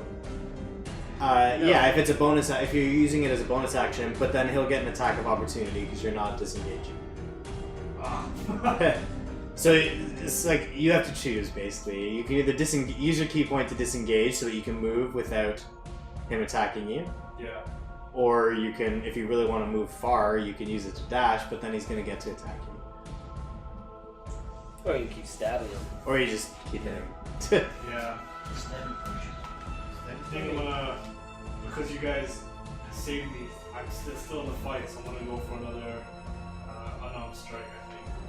Just gonna punch him really good. Okay, so no short sword, just punching him, right? Oh. Yeah, okay, roll for damage. Okay, you give this thing a nice solid punch, and you kind of see some of the bones that are in the part that you punch like crack a little bit as your fist impacts them. Very good. Albrecht. Punching so. I go up to Gregor and pour a healing potion down his gullet. Okay, Albrecht, you kind of approach the top of the dais and do exactly that. Gregor, you kind of sputter back to consciousness as you regain some health. 2d4 plus 1. D4 plus 2. Well, the key thing gives me additional. 5 healths. I don't know actually. Okay, so you are back with 5 health. Keys count is it's like cheap. I have X now. Anything else, Albrecht? That was your bonus action. Yeah, so I get Oh yeah, firebolt for sure. Okay, cool. Yeah, and then I spend it. So that's what Ooh, yeah. Yeah, this time you managed to hit and roll for damage. things are I have X amount of key. You see some of the kind of hanging remains on this thing just like singe and kind of go up in flames, and it kind of recoils a little bit from the blast. Perfect.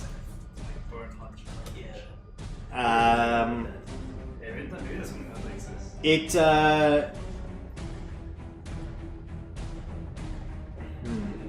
gonna roll for this.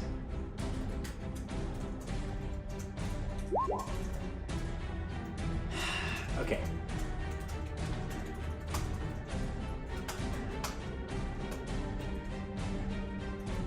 It turns towards Bartimaeus and brings down one hulking hand towards you. 21 to hit. That's it with the disadvantage? Oh, right, he has disadvantage. No, 9 to hit.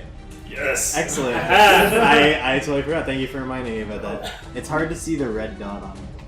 I can't even see the red dot on it. Yeah, there it is. It's on the top right corner there, but it's hidden under you. Yeah, okay, so he... no, yeah, you nimbly dodge out of the way as he kind of just hits the water. He tries for another slam. And 12 to hit? No. AC? No? You dodge out of the way again. It's angrily just kind of slamming the ground, and you're making a joke of it. Excellent. Cool. Bungo. Or did I drop in the initiative order? Because No, you were never after. You were never after the shambling. Oh, was it just Danny's turn? It wasn't his turn. It was a Attacked shambling Danny. mouse turn. It attacked Danny. Yeah. Albrecht gave me a potion. Our cleric Because our cleric was fucking snoozing. Yeah. I gave you bless. I might have Bungo. We had to hit a long rest. What spells are you casting? cast a thunder wave and have one. We got a damage output cleric over here. Ah, That's what it is. classic. I'm just It's gonna like a take medical another- SMG. And without a med kit. Hey guys, what's up? Yeah. Unfortunately, Carry more ammo. as it kind of bends forward to kind of attack Bartimaeus, you don't manage to make contact with it. Fraser. Fraser. He'll throw How does Gregor look?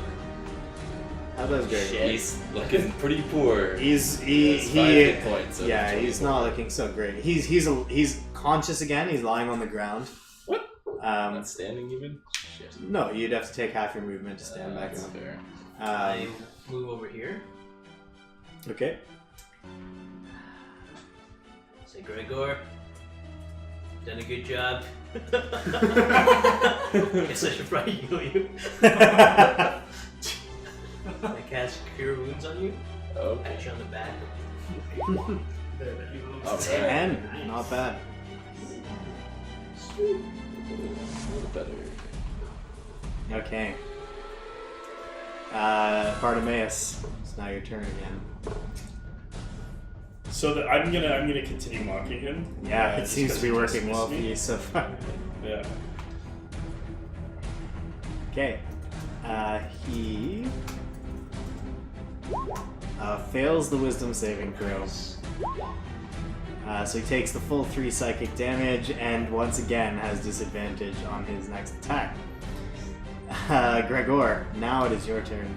Okay, if you attack with 2 weapons, you can only do 1, or if you do both, then you can't use a bonus action, right? Yeah, so attacking with your offhand is your bonus action. Okay. In that case, I will use my bonus action to enter rage again. Okay. Yeah, so having come back from the brink of death makes Gregor very angry indeed. Presumably you use your movement to stand up. Yeah, exactly. And he is just a hulking ton of muscle. Yeah. And I will attack with the longsword. Two-handed. Okay. Oh no. Still a little unstable from your trip to the La La Land. You do not manage to hit this time. Leaf. What is this two-handed attack thing? Long swords you can do one-handed for 1d8, or you use 2 hands and that's a 1d10 for damage.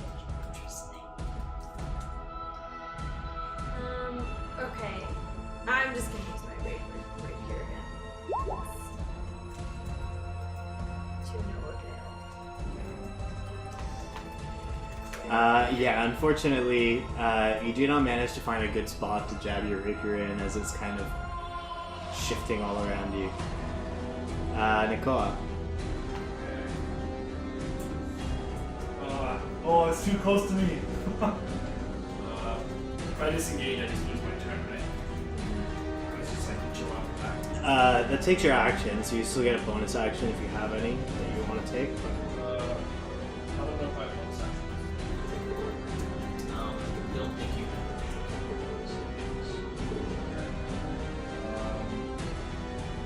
I'm gonna disengage. Okay. Back here. So shoot some fire. Yeah, okay, you kind of, you disengage, you run, you kind of climb up the stairs, and ready yourself, looking back at the shambling mound. Albrecht. I'm going to cast Magic Missile. Alright. 3 bolts of force energy just come flying out of Albrecht and bash this thing kind of one, like each one after the other. Just 11. Yep. It kind of, you see kind of like chunks flying off it as each one impacts. Okay, who will he attack this turn? I'm trying to make this fair by rolling for it.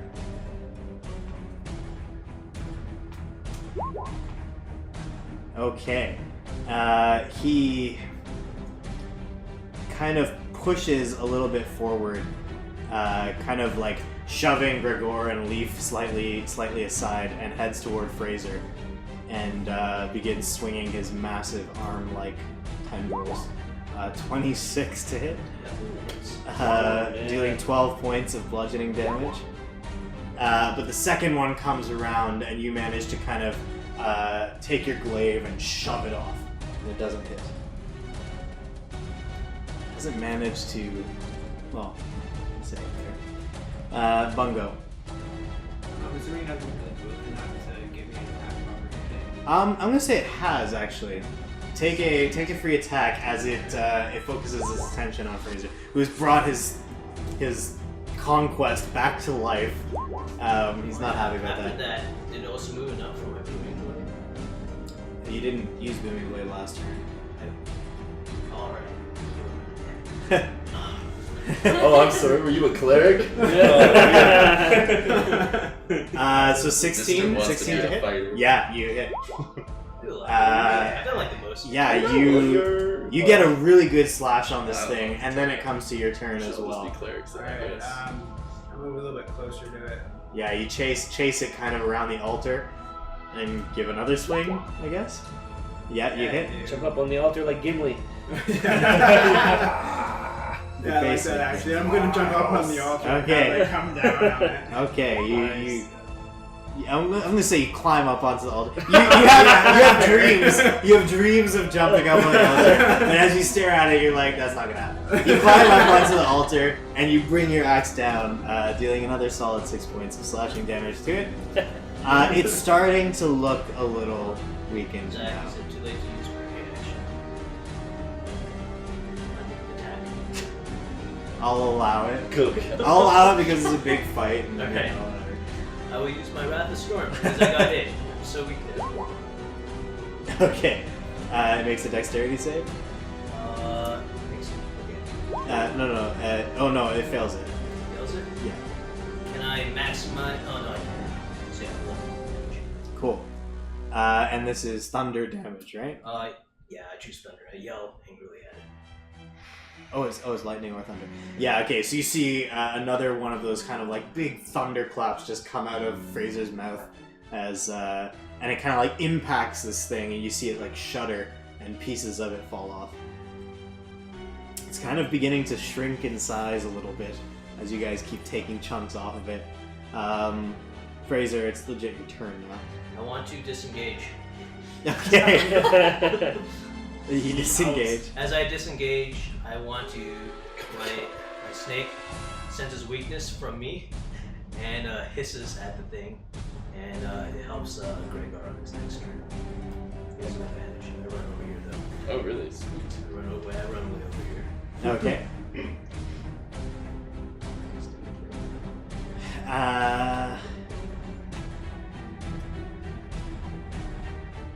Bartimaeus. I'm gonna come behind it and slash at it. Yeah. Start poking this thing. Yeah, you hit.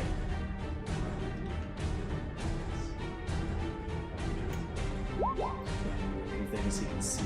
Oh, Is that 2 hits? sorry, no, there we go. Okay, yeah, you managed to give it a good jab. You pierce something that feels fleshy. You think it was an arm or something, a leg maybe, like a thick thigh. Yeah, that's it. We're alive. Gregor.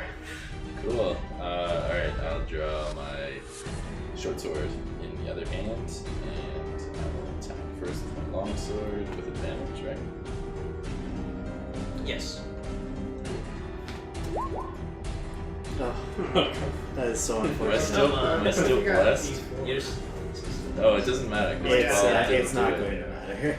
Okay, and then for the second one, because we agreed that the second attack, because one of my weapons isn't light, would be with disadvantage. This is now just regular, and I'm gonna say it's a long sword, but it's not actually a long sword. So again, an 8. Again, yeah.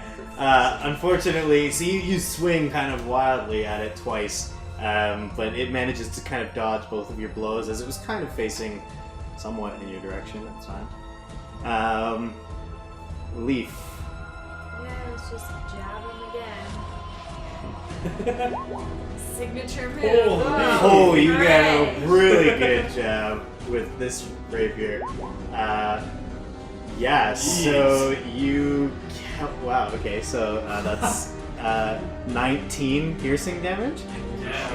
As you just you take both hands on your rapier and you ram it into the center of this thing as hard as you can. As you pull it out, some kind of black ooze, like liquid, just like from the waist, begins like pouring out of it, and it kind of hunches over and tries to fill in the big gaping hole which you've just created with more crap. It's looking pretty rough now compared to before, certainly. Nicola. Okay, seeing this opening in this monstrosity, I wanna use one of my more powerful attacks and fire a guiding bolt straight at it. Just Okay. Light it up. Yeah.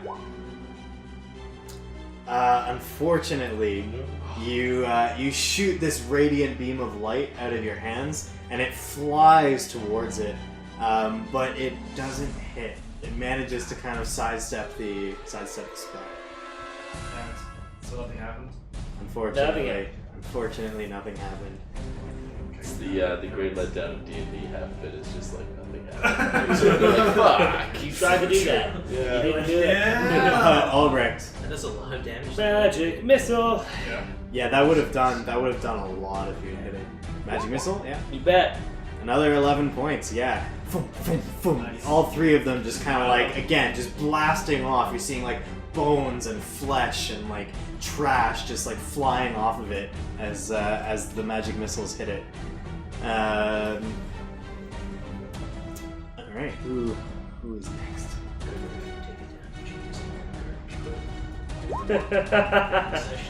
Bartimaeus. It turns towards you this time. He likes you. Turning, swinging one massive arm. 21 to hit. Yep. Well, rest hold it on the bell. Dealing 11 points of bludgeoning damage. Way over. And like the chanting and shit. No, I didn't mark it this time, so. Not this time. That would have been 21 anyways. You roll a natural 20 for the second roll. And the second one, though, you manage to kind of like use your rapier and like push it away. It doesn't manage to make contact. Which it's lucky. Bungo. I'm gonna try and swing my battle axe right where I'd imagine it's about to be. Okay, yeah, spank this thing. Nice little spank. Yeah, you give it a nice little spanking, but with the sharp end of your With the axe. sharp. Yes. Kinky. Yeah, it kind of recoils from the blow, which causes it to thrust in the air a little bit. Fraser. Okay. I'm going to walk here. I mean over here. over here. And I can use my glaive attack. Yep, yeah, yeah. Should be able once. I mean, it's technically 5 feet up as well, but I'll allow it. You kind of put your first foot on the stair, stab on it. It's hard to represent depth in like the 2D maps, obviously. It doesn't matter anyways because you don't reach it. Oh yes, you do reach it. Forgot you're blessed. Okay, yeah, you just managed to glance your glaive off of this thing. You didn't do a concentration check when you got hit by it. Oh yeah. Oh, actually, yeah, make that now. This will determine whether you hit or miss. Constitution saving I throw. always forget about that. No, I did it all the time when I did it. Yeah, it's so hard. I forget too, and I'm DMing. What do I make for it? Constitution saving throw. Hey, well, Yes. you're fine, pal. Yes. You made it. So you hit it for a solid, what was that, 13 points of Yes. slashing damage? Buddy. Awesome. You, as one of its tendrils kind of swings around, you slice it right off, and a huge chunk of trash just goes flying into the water. I limp backwards. Okay. You do that. Bartimaeus. Okay, I'm gonna try and disengage. Okay. So I'm gonna. That's a turn in itself? It's an action. Yeah. So you still have a bonus action if you so choose. So yeah, I'm just gonna hop away. Okay. Carefully avoiding it as it's swinging its arms around, you kind of back away from it and get yourself to relative safety. Gregor.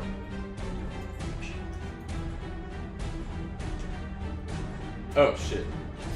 Yeah, that's you. Yeah. You're kind of you're underneath it there. Yeah. Oh. Wait, what? Oh no, I was just moving so you can see better. Okay. Yes. Well, same thing again. Swinging your two swords? Yeah, I don't have advantage anymore. No. No, just okay.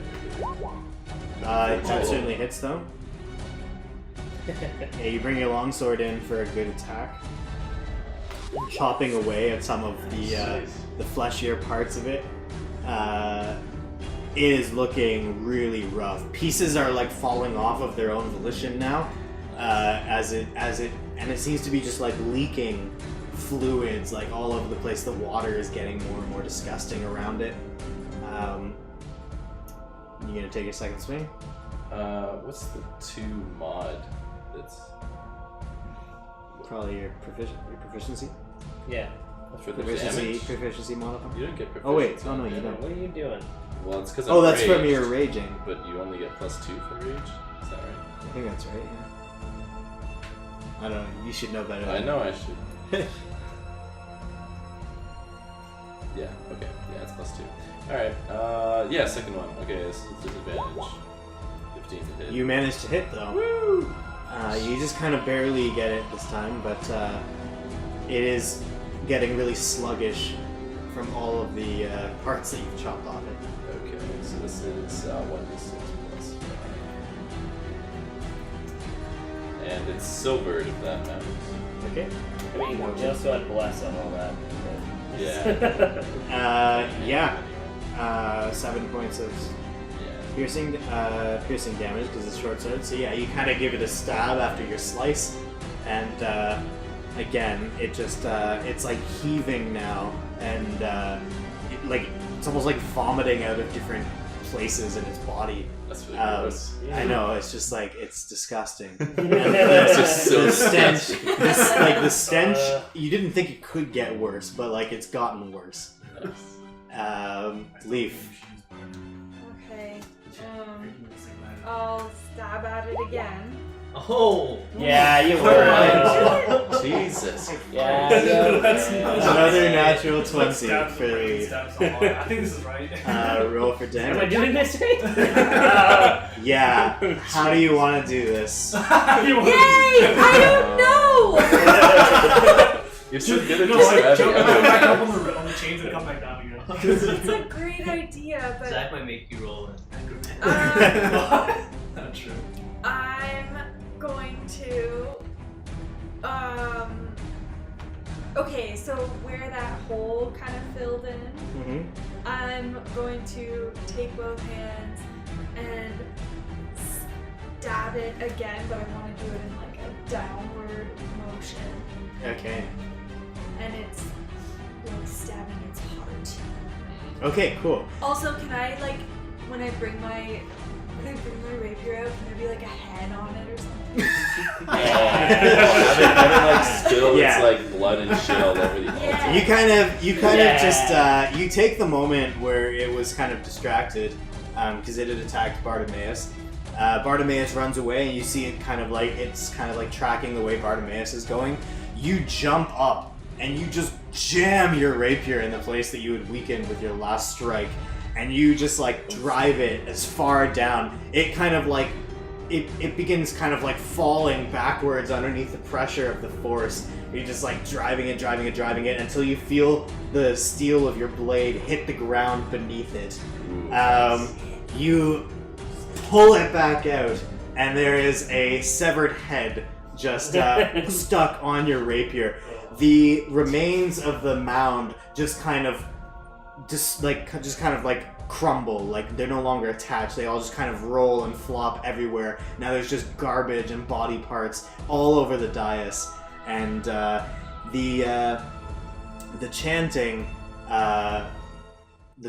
stops, and all of the apparitions seem to be just kind of standing around, and then one by one they begin to out of existence. Cool.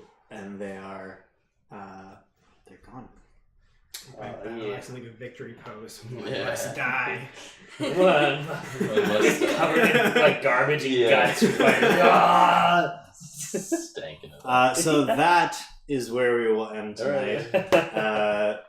Thanks for sticking around. That was almost an extra hour, but hopefully that was a fun battle and you enjoyed it. And you have slain Lorgoth the Decayer. It's a great name.